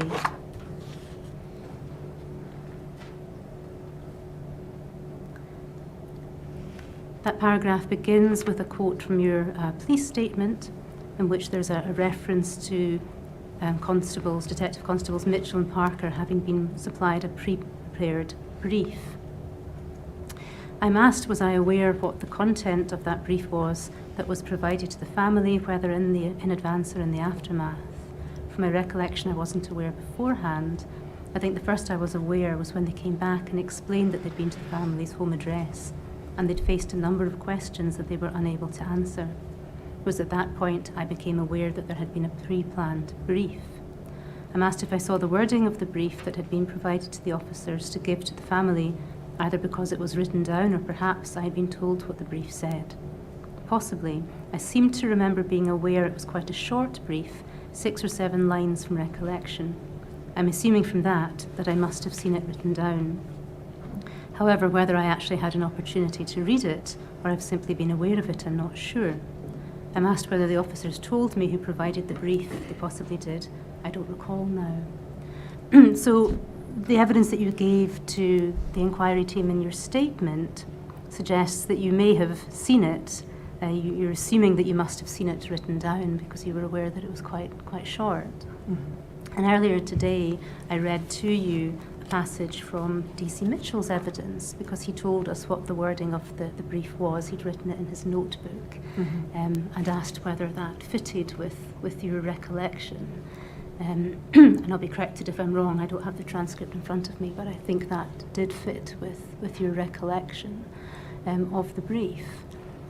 So I'm just wondering why it was that Gary McEwen, or indeed neither you nor Gary McEwen, were in a position to advise the family. You say that you couldn't advise the family of what had been said before because you didn't have that knowledge. But you did have some knowledge of the pre-prepared brief that had been read over previously. Yeah, so definitely had knowledge that there was a pre-prepared statement that had been provided. What I'm not clear is if I was fully, in a position to read what had been provided, and then anything in addition that had been said, I wasn't in a position to say categorically what had been told to the family by officers that had spoken to them before we got there. Mm-hmm. Certainly, Sergeant Dursley and Detective Constables Mitchell and Parker had all reported to you that their meeting had been a difficult one. And it was against that background that you and the Chief Superintendent decided to go and meet with the family. So what steps did you take to inform yourself as to what had gone before in terms of the contact that DC Mitchell and DC Parker had with the family, information that had been shared by them, concerns that had been raised by the family? What steps did you take to inform yourself of these things as preparation for the meeting that you were going to have with the family? Yeah, I mean, my recollection of those conversations, and I know you referenced the difficult conversation, difficult in the sense that the officers couldn't answer the questions that were being posed by the family. That was what came through clearly when they came back, that they had the pre-prepared statement that they were going to describe and outline, but over and above that, they weren't able to answer the questions. So, as far as I was concerned, that was what I needed to know, that there was a number of questions that they were asking, quite rightly, about what had happened, but they were unable to answer them. Okay. And what steps did you take to find out what questions had been asked that the officers were not able to answer? I'm not sure about steps, but it was quite clear they were looking for information that had led to the police, coming upon Mr. Bayou that morning, and then what had happened subsequently. I didn't know anything other than what I had been privy to through the gold updates, and even then, they were from third-party references because that's how we were informed at the gold as to the information, and that is documented in the factual update, I think it's called, in one of the minutes. So I knew as much as that. Whether they knew any more than me, I'm not sure. I wonder whether it would have helped you and Chief Superintendent McEwen in carrying out your role to have had a little more information from DC Mitchell and DC Parker as to what had gone before. I felt that it was quite clear. It was the information that was being sought from us was very specific about the incident itself, and the difficulty they had being unable to answer them is because they either didn't know the information, which was my understanding. That meeting when they came back and the time scales between us going back out it wasn't a significant time scale. So that initial meeting was, I can't even recall the wording or how they described the meeting with the family, other than they were faced with numerous questions about what had happened, and they were unable to answer them. So I'm not sure how much more I would have got from them to probe that much further.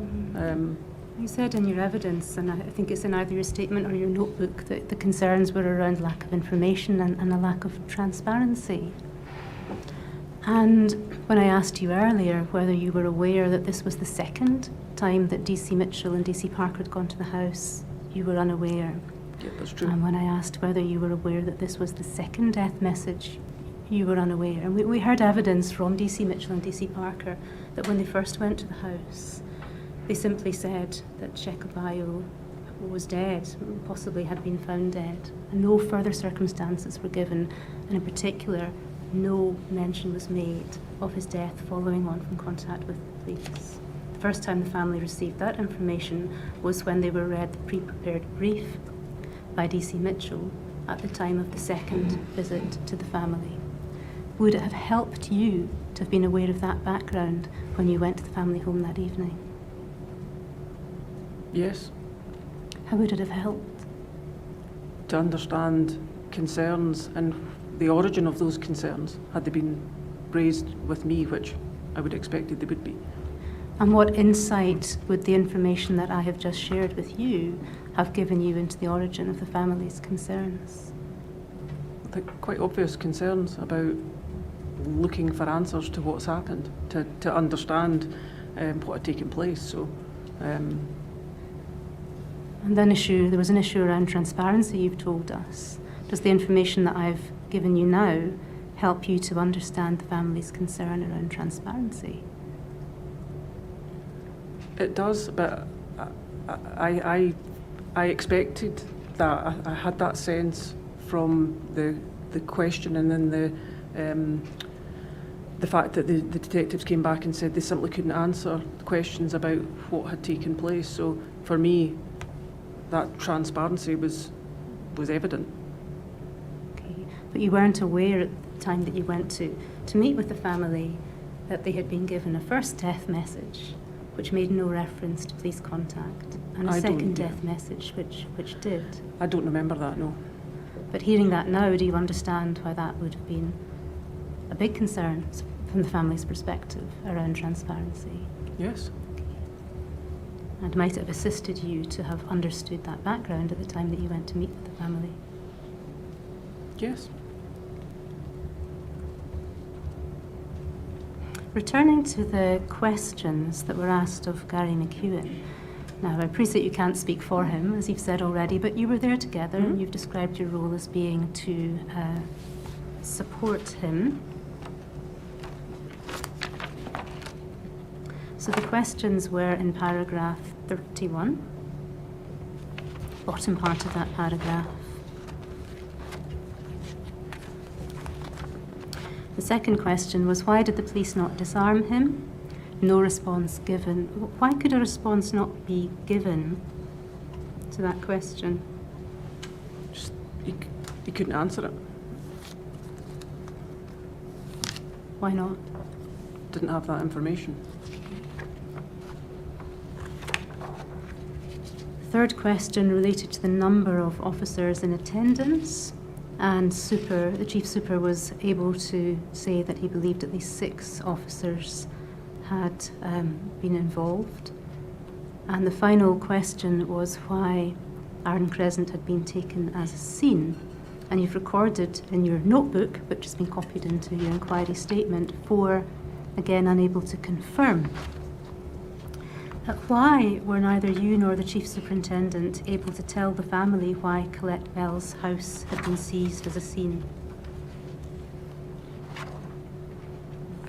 At that point, we weren't involved with the investigation side of things, in terms of scene, you know, and what the investigation was doing hour by hour. So that wasn't information that we could have provided. The Chief Superintendent, am I right in recalling that he was the silver command within the, is that right? Within Yes. the structure, and had been at the gold meetings and had a high level involvement in the investigation. But he wasn't able to advise the family why that property had been taken. Not with any certainty. Can we look at your police statement, please? PS 00643. Third page, second last paragraph.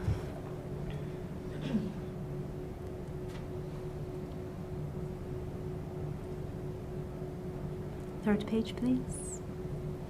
Thank you.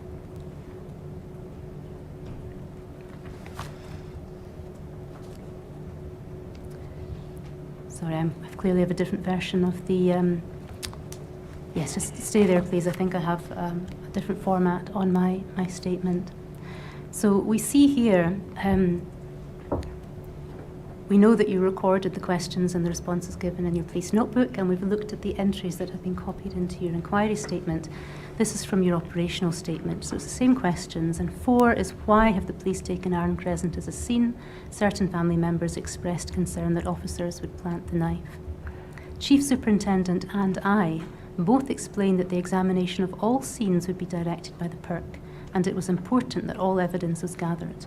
It was apparent at that time that there were signs of a minor disturbance within, hence the requirement to examine it. Chief Superintendent McEwen informed them he would contact PERC staff to assist in retrieving any items from the home address. They specifically stated that they required items for the infant child. So according to your operational statement, it appears that both the Chief Superintendent and you provided an explanation to the family. Firstly, that the scenes were under the direction of the PERC. Secondly, that all important evidence had to be gathered. And thirdly, that there were signs of a minor disturbance, which necessitated the examination. So you appear to have provided quite a full explanation to the family as to why Aaron Crescent had been taken as a scene. How does that sit with your evidence that this wasn't a question that you were able to answer? Is that my original statement? So Yes. it's, you know, in recalling that, the question that I think the public inquiry posed was, you know, the reasoning for, or what questions could or couldn't be answered. So my recollection, having read back my statement, you know, certainly the original operational statement, I've clearly recorded that, but I suppose being asked now, I don't recall the conversation. Okay. I don't think it was a question that came from the inquiry team. I think it was just a copy and paste from your notepad. Right, okay. We can go back to your inquiry statement very briefly. It's paragraph 31.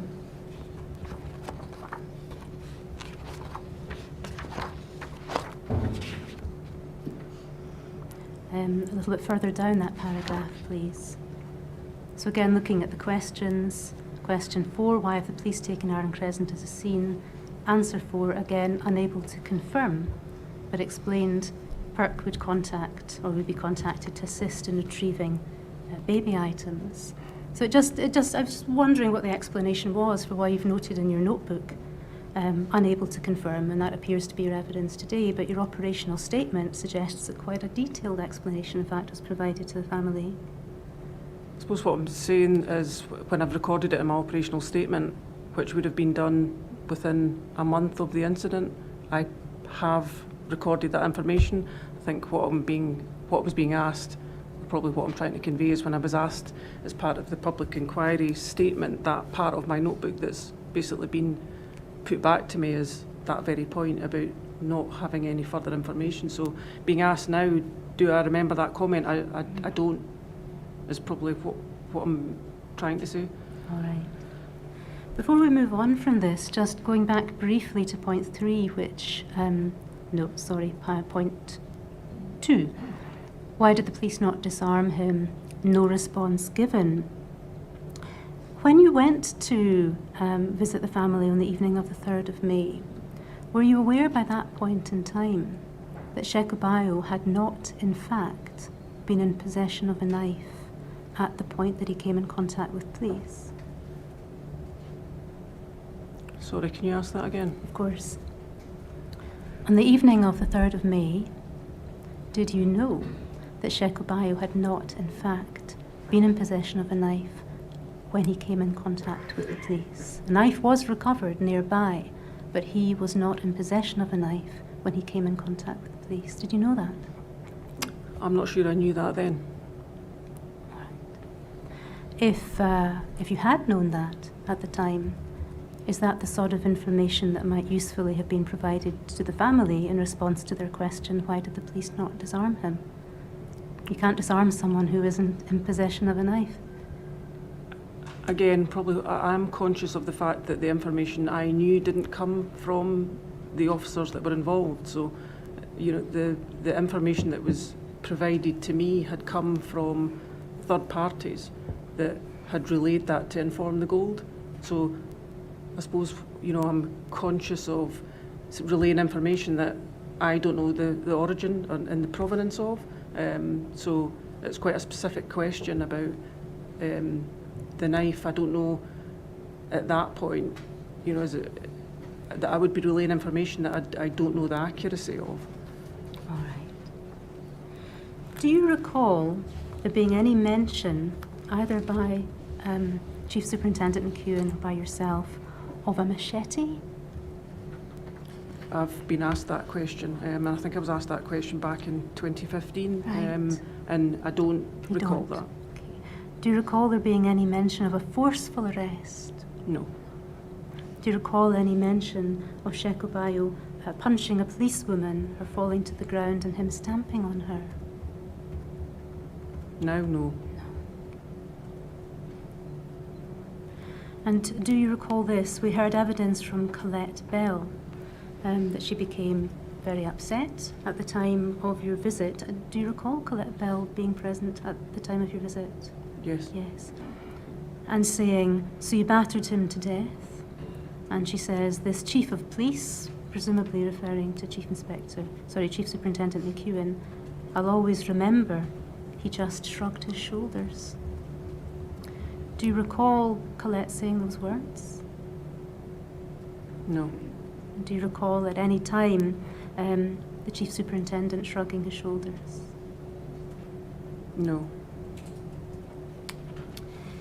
You said that your role at this meeting was to support your colleague and also to monitor the impact of this incident on the family.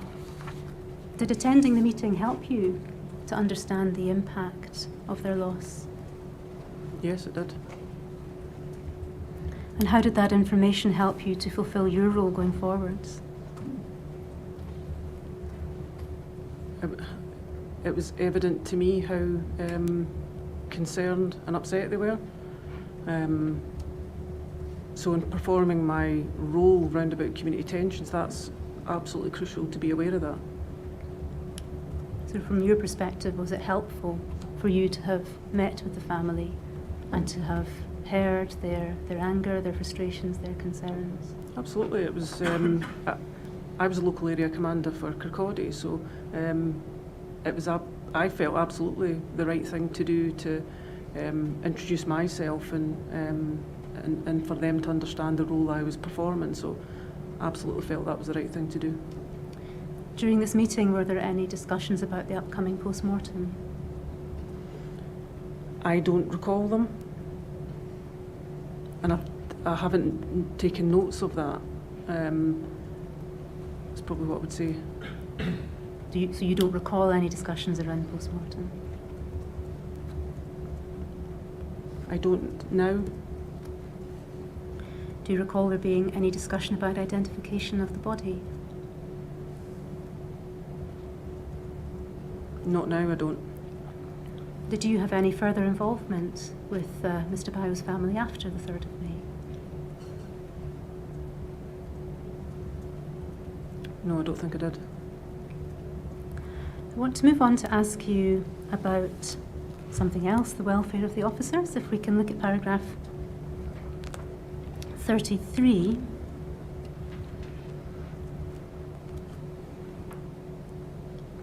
It's quite a long paragraph, but you explain in the first few lines that your role for the welfare of the officers included ensuring they had access to support services, how you were going to facilitate and arrange their return to the workplace and back to operational duties. And if we move on to the next page, you explain there were logistical challenges around their equipment and clothing, which of course had been seized if they were to deploy operationally. You devised individual welfare plans for each officer.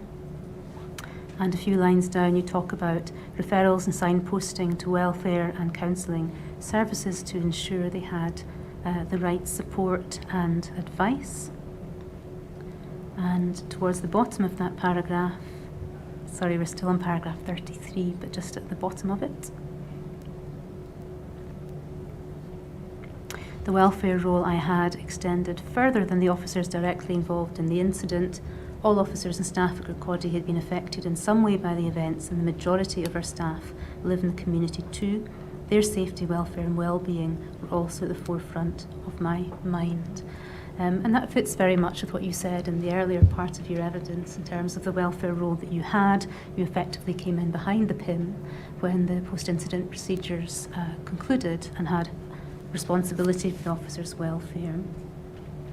I just have a couple of questions in relation to this. Did you at any time discuss what had happened at Hayfield Road on the 3rd of May with any of the officers who were present? Present. At Hayfield Road. Sorry, can you ask that again so I'm sure what you're... Sorry, I perhaps phrased it poorly. Did you at any time speak to any of the officers who'd been involved in the restraint of Mr. Shepherd about what had happened that day? At any point in... At any point in time? Yeah. Okay. Not about the incident itself, but I have spoken to them. I beg your pardon, did you have discussions about the incident itself with any of the officers? No. No. Did you have any discussions with any of the officers who were at Hayfield Road about preparing statements? No. Or about filling out forms? No. How long were you responsible for the officers' welfare? It obviously went way beyond the 3rd of May. Personally, probably for the next month or so, because of that, and I can say that with confidence because I moved roles. And can you describe your role beyond the 3rd of May? Is there anything that you would want to add to the paragraph that we've looked at on the screen? No, I think it's a fair summary. I want to move on from that, and I want to ask you some questions now in relation to the community impact assessment, meetings with elected members, meetings with lay advisors. Let's begin with paragraph 37 of your inquiry statement.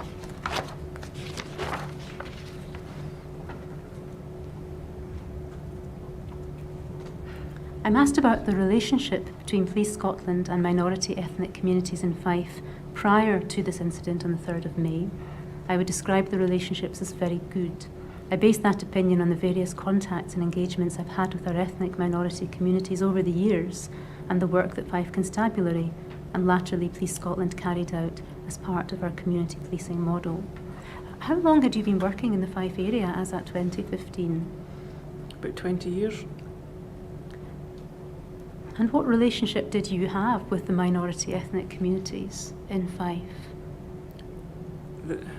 The community policing model that Fife adopted was what I was, I suppose, brought up in policing to understand.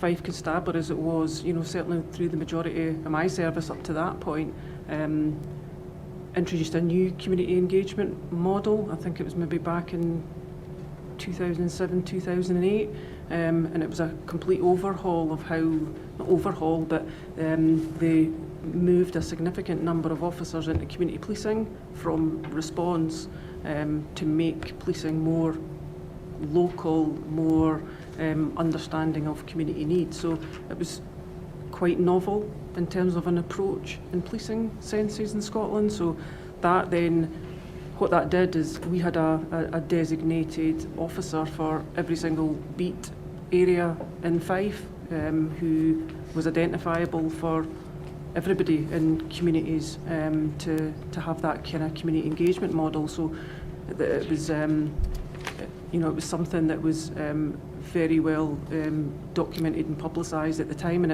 I think it extended right up until, in fact, it went to an enhanced community engagement model, and then to coming into the being of Police Scotland. So, I base, I suppose, that opinion on my 20 years of having community policing at the heart of really local multi-member ward beat areas as being really the foundation of what Fife Constabulary was about. So, and as I've come through the ranks, there's different contacts and experience that I've got with ethnic minority communities, both personally and both as a manager. And for example, I think around about at this time we were doing a lot of work with third-party reporting centres for hate crime. So local officers from Kirkcaldy were in training staff within third-party reporting centres, and we were doing that as part of that community safety coordinating group that I spoke about yesterday, where it's not just the police that are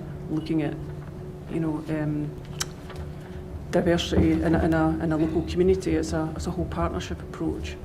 So that was one area in terms of what I remember ongoing at the time, and and what I vividly remember one of the lay advisors telling us, as part of this inquiry, is that their concern was a lot of the good work that had been done with ethnic minority communities in Fife could be undone because of some of the lack of information that was going out. So, it was probably basing that's what my assessment of community policing and work with ethnic minorities was based on, as my own personal experience, and sometimes in those leadership roles where I've got a good knowledge of what we were doing locally.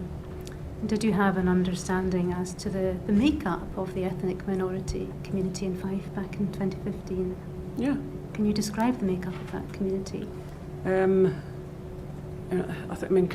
Fife, sorry, or Kirkcaldy? Fife or Kirkcaldy, whichever you're more comfortable with. Kirkcaldy would had a population of about high 50, 60,000.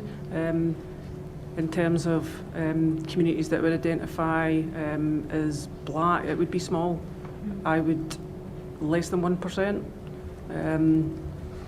Polish communities, again, small, less than 1 or round about 1%. The majority of the makeup of Kirkcaldy would identify as white Scottish, in my recollection of the communities when I was working there for Kirkcaldy. Fife there would have been minor variations on that, but that would have been, the majority of Fife would have reflected that. I'm going to move on to ask you questions about the community impact assessment, but one final thing before we do that.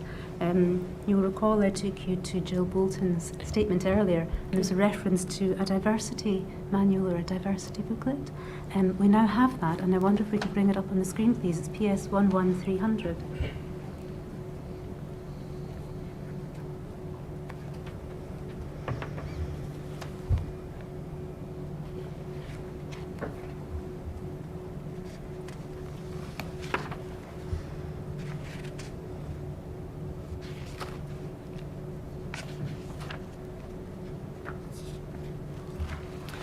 So we see it's a Police Scotland documentation diversity booklet, a practical guide, published, I think, by Safer Communities in August 2013. Have you seen this before? If I have, I don't remember it. Have you seen it since 2015? No, I don't think so. Okay. Were you aware of its existence in 2015? I don't think so, no. Can we go to page 32, please?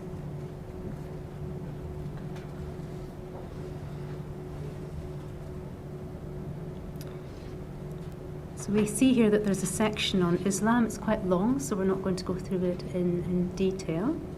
But there's a little bit there about the population of Muslims within the UK.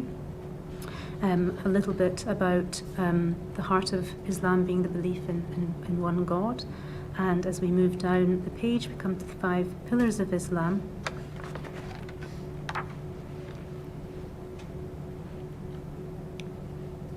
There's declaration of faith, prayer 5 times a day, welfare due to the needy, fasting, pilgrimage. There's a section explaining the meaning of the word jihad. Then a section on communication. Let's look at this. Islam prescribes quite precise rules for conduct between the sexes, requiring that men and women do not mix together in ways that compromise their modesty and integrity. Communication may be more effective if the officer is of the same gender as the person they are dealing with. Generally, Muslim men and women do not shake hands with someone from the opposite sex. If it is appropriate in the context of a meeting to greet by shaking hands, then this should be freely offered. There may be potential for cultural tensions when dealing with a member of the opposite sex, and on these occasions officers should not shake hands unless a hand is offered. Some Muslims, especially when they are about to go for prayers, may also wish to avoid shaking hands due to them requiring to wash their hands again in preparation for Salah. And then if we carry on down the page, places of worship, practical considerations, there's some information about attending the mosque and etiquette when attending the mosque. Custody, if you were to take a Muslim person into custody. And then further down, attending a Muslim house. If you arrive unannounced at a family home, you may interrupt prayers. If possible, wait a short period to enable prayers to finish without interruption. Many Muslim women may not be comfortable in mixed company and will tend to avoid being in a room if men are present. As such, any cross-gender communication may cause difficulties or offence. And then there's some guidance in relation to food and significant days. Then searches required to be carried out.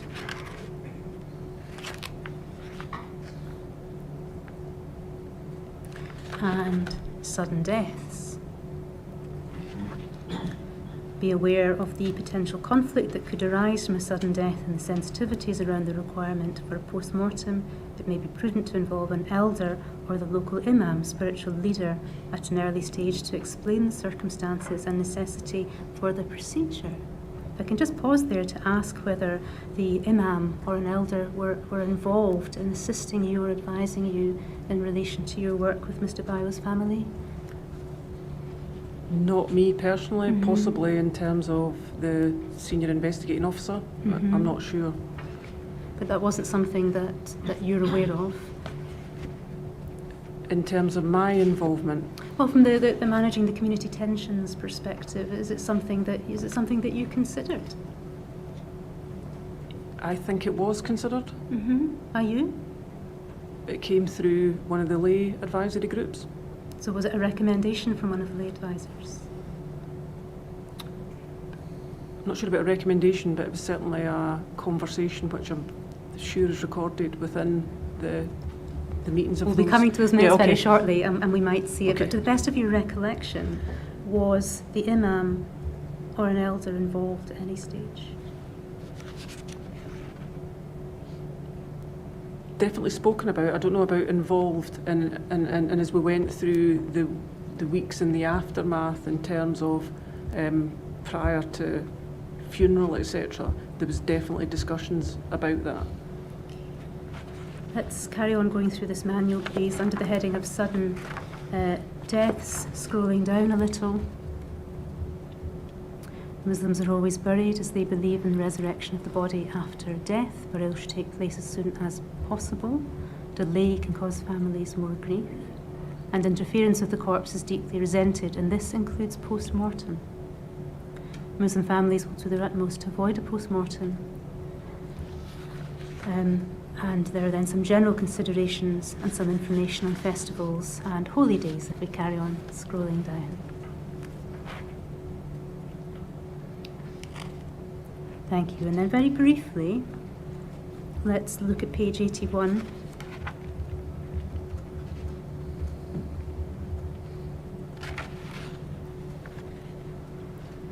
I don't think we need to look at this in detail.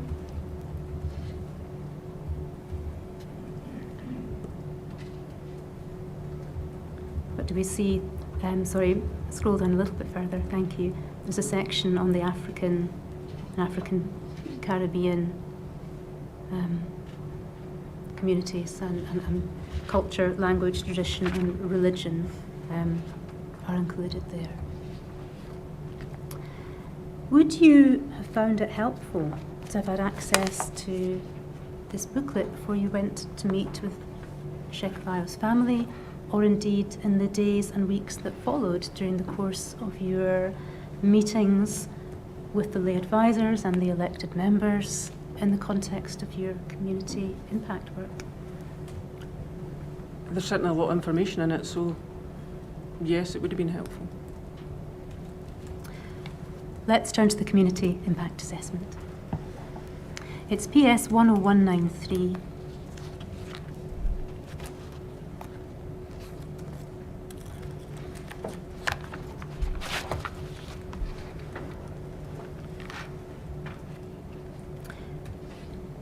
Now, this is a lengthy document, and we're not going to go through every page.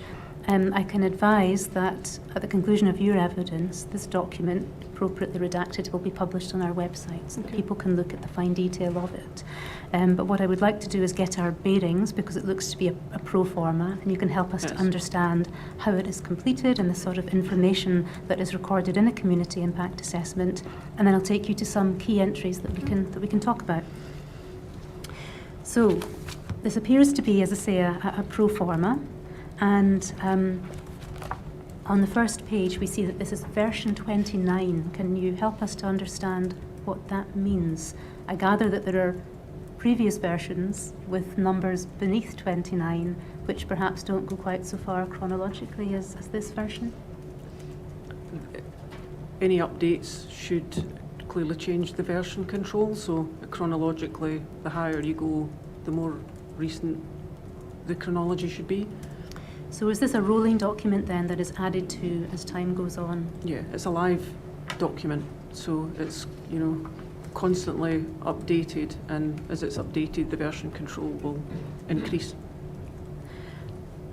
Let's look at the pro forma, the first few pages, just to make ourselves familiar with the format here. Community Impact Assessment, Death of Sheku Bio, Background Information, version 29.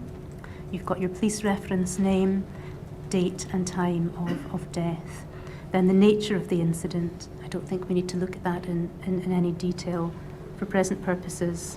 And then the location and the loci that have been identified. And then there's a description of the main communities and groups in the area. And I note there's a reference to a mosque there, a short distance from both the locus and the deceased's home address. If we can scroll on to the next page, please. There may be tensions in the community given the circumstances of the death and the deceased's ethnicity and religion. So what were his ethnicity and religion understood to be on the 3rd of May 2015? Ethnicity was black and religion was Muslim, is what I had been told. We'll come to some entries in the minutes in the fullness of time which suggest there might have been some uncertainty around that, which is why I was keen to know what your understanding was. Trigger points have been identified. What are trigger points? Trigger points are moments where community impact may be affected, so it's almost predictive events that you would want to monitor because they've got the impact to either increase or decrease your community impact. Hope that makes sense. It does. It does. And the trigger points identified are the results of the post-mortem and the funeral. Negative comments on social media in relation to the actions of the police. Possible hostility towards the police and the reactions of the family. So at what point were these identified as trigger points? So we see, if we scroll down a little bit, this assessment was completed on the 4th of May 2015, although it appears to have been completed by a Jimmy Adamson, albeit this was tasked to you at the Gold Group meeting. Yep. So who's Jimmy Adamson? So Jimmy Adamson is the community sergeant for Kirkcaldy. Okay. And did you delegate this responsibility to him? Yeah, that's it's quite common. That's the community impact assessment should be done by a supervisor within that local area command who has a good working knowledge of those communities. So it's a delegated task. However, ultimately I'm responsible for it. You were cited on it and ultimately responsible. Because it became so fluid, I'll probably discuss with you just how then we manage Yes, the please do. updates. Well, tell me that now. How Okay, do you manage updates? the document's clearly there as a record of how we transition through those days.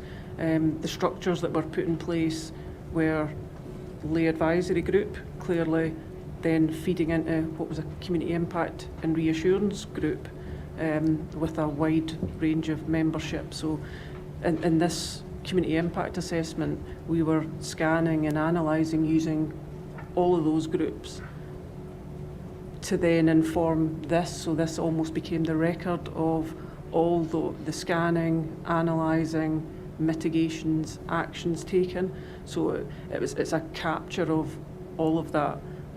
But there was clearly groups that are informing that, and you'll clearly see the minutes from Yes, those meetings. Yes, as we go through it, we see minutes of meetings with elected members, minutes of meetings with lay advisors, and minutes of meetings with the community impact. Yeah, I don't think there's minutes from elected member meetings as such. Maybe conversations, but Perhaps conversations. Yeah, okay, yeah, that'd be right. I beg your pardon, updates, Yeah. elected members' updates. So all of that information is captured and held in one place. Yeah. So the objectives, we've seen these before, I think they come from the Gold Group meeting, so we can skim over these and carry on scrolling through the document, please.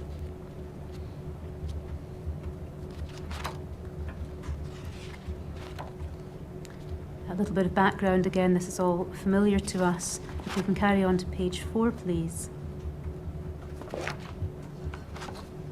It's headed up scanning, and that's a word that you've used quite a lot. Is this to do with you scanning for information that's relevant to community impact assessment? Yep. It's the process of assimilation, of gathering in as much information as you can, documenting then what you've gathered, and then there should be a logical step through then of, okay, if that's what you know, what will that mean in terms of your predictive events, and then what you're going to do about it, basically.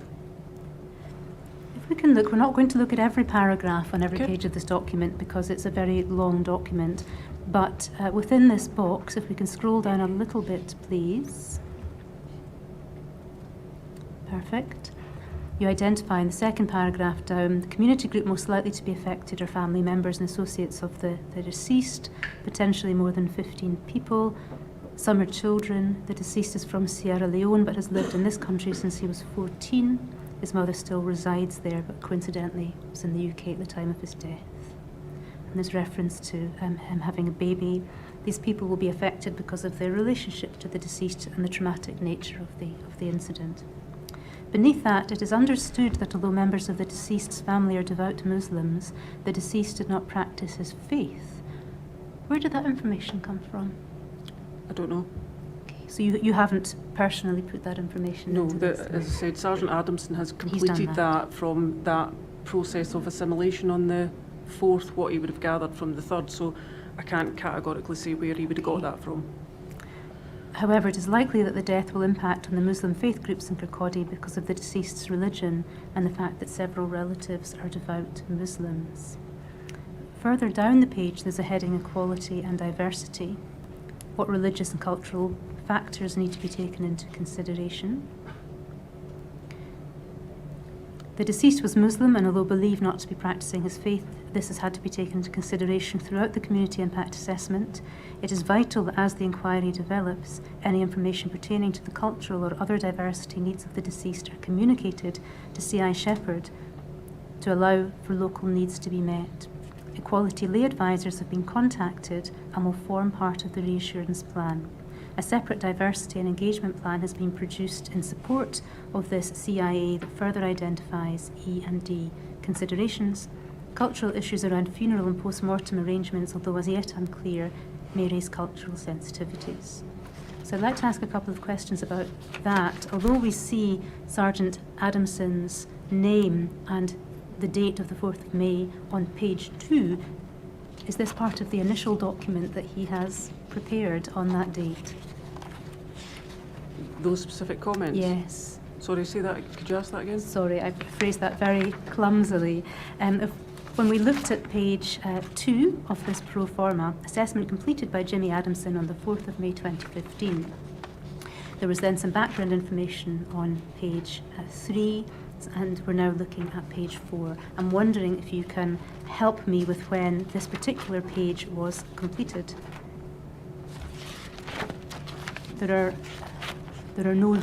Do you have a hard copy of the? I do. I'm just flicking through it just now. Because I don't see any later dates before the point that we get on to meetings. If it would make sense from the updates. chronology that was updated on the 4th, but Right. I wouldn't want to categorically say that. But because it flows like that, then I would say that would be my assumption. All right. Well, there's reference in that paragraph to quality lay advisors have been contacted. And we touched on this earlier. We've ascertained that you don't recall a conversation with an advisor called Gary Wilson. Indeed, that conversation may not have been with you on the 4th of May.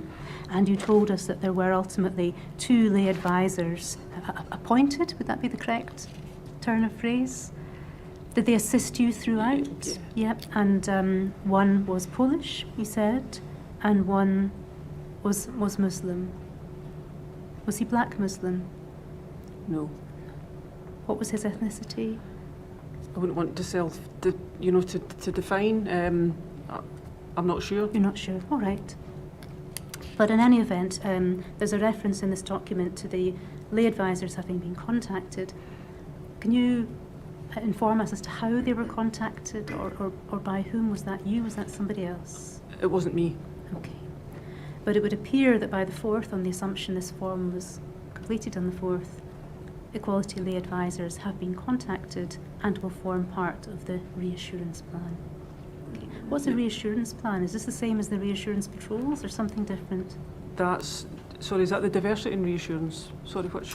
I'm on 2.2. It's the paragraph that's on the screen near the bottom. 2.2, last sentence. Sorry, second last sentence.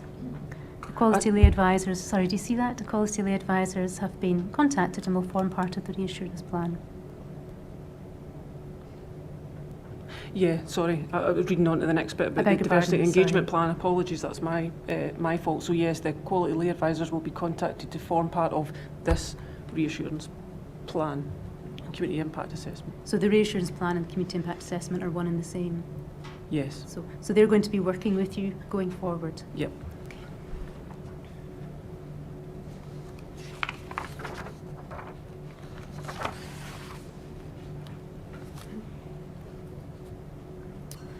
Okay, we'll perhaps come back to the diversity and engagement plan, so we're not chopping and changing between documents. We'll stay with this one for now. Moving through the document, if we can go to the next page, please.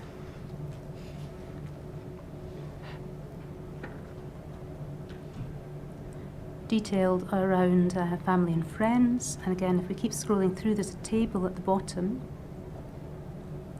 If we just stop there, please.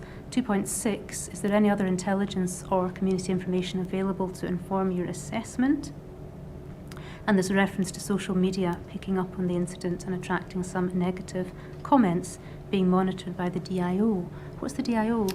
Divisional Intelligence Office. Okay. Any impact on community tensions will be considered as part of the CIA. And then consultation, are these the people who are to some extent involved in the CIA? Yep, or definitely cited and copied into it, yeah. Okay, so we see your name there, third from the top, and further down, independent advisory group, lay advisors have been contacted, and we see a date stamp next to that of the 4th of May, which fits with the assumption we made earlier that there would have been contact with them on the 4th of May if this form had been completed on that day. Yeah. We can turn to page 6, please.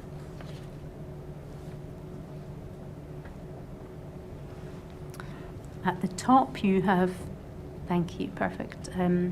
We see the heading in the box, external consultation, elected officials. Elected officials, are those the same as the elected members or the councillors? Yeah. Nicola Shepherd has made contact with local elected reps, and that happened at 7 p.m. on the 3rd of May. So we see from this document that by the 4th of May there has been contact both with lay advisors, and you've explained that 2 were brought in to advise in relation to this incident, and you've also been in touch with the local councillors. Yep. Further down we have a risk assessment. What risk are you assessing here? So there's a range documented there: public disorder, damage. So again, that they are generic, clearly to the form. For risk, sorry, so it's clearly the boxes there are medium public disorder, medium officers, and then the remainder of the boxes are assessed as low. Okay. Can you help us to understand why certain risks have been identified as being medium rather than low?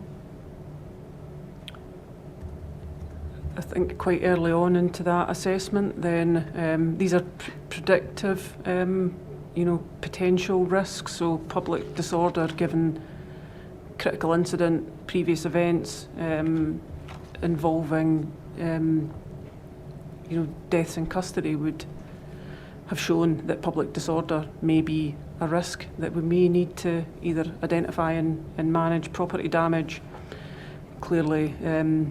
Less so, unless we had a specific location that we were looking at, witnesses. At that point, nothing specific. Officers, clearly, because of the nature of the incident, would be, an area that's more likely. And specific group, I suppose quite a generic term there, and doesn't specify as low. An incident replication probably just means that we're likely to see a recurrence of what we've seen, and the assessment of that was low. And for the predictive event risks, the only one which has been identified as being medium rather than low is the funeral. Why would that be? I think at that, if you look at the rest of them, arrests, from what we knew, certainly on day one, there wasn't arrests as such, so low at that point. Searches, at that point, certainly for community impact, was assessed as low, and nothing certainly coming to us to suggest otherwise. And release of suspects probably not applicable as per the arrest discussion. The funeral, because it's one of those moments in time which can create more or increase community tension. So it's a marker to say that until we know otherwise of our other significant events, then that would be something that we would be looking to monitor. So I wonder if this would be a convenient point. That's a convenient point. We'll stop for lunch at 2 o'clock.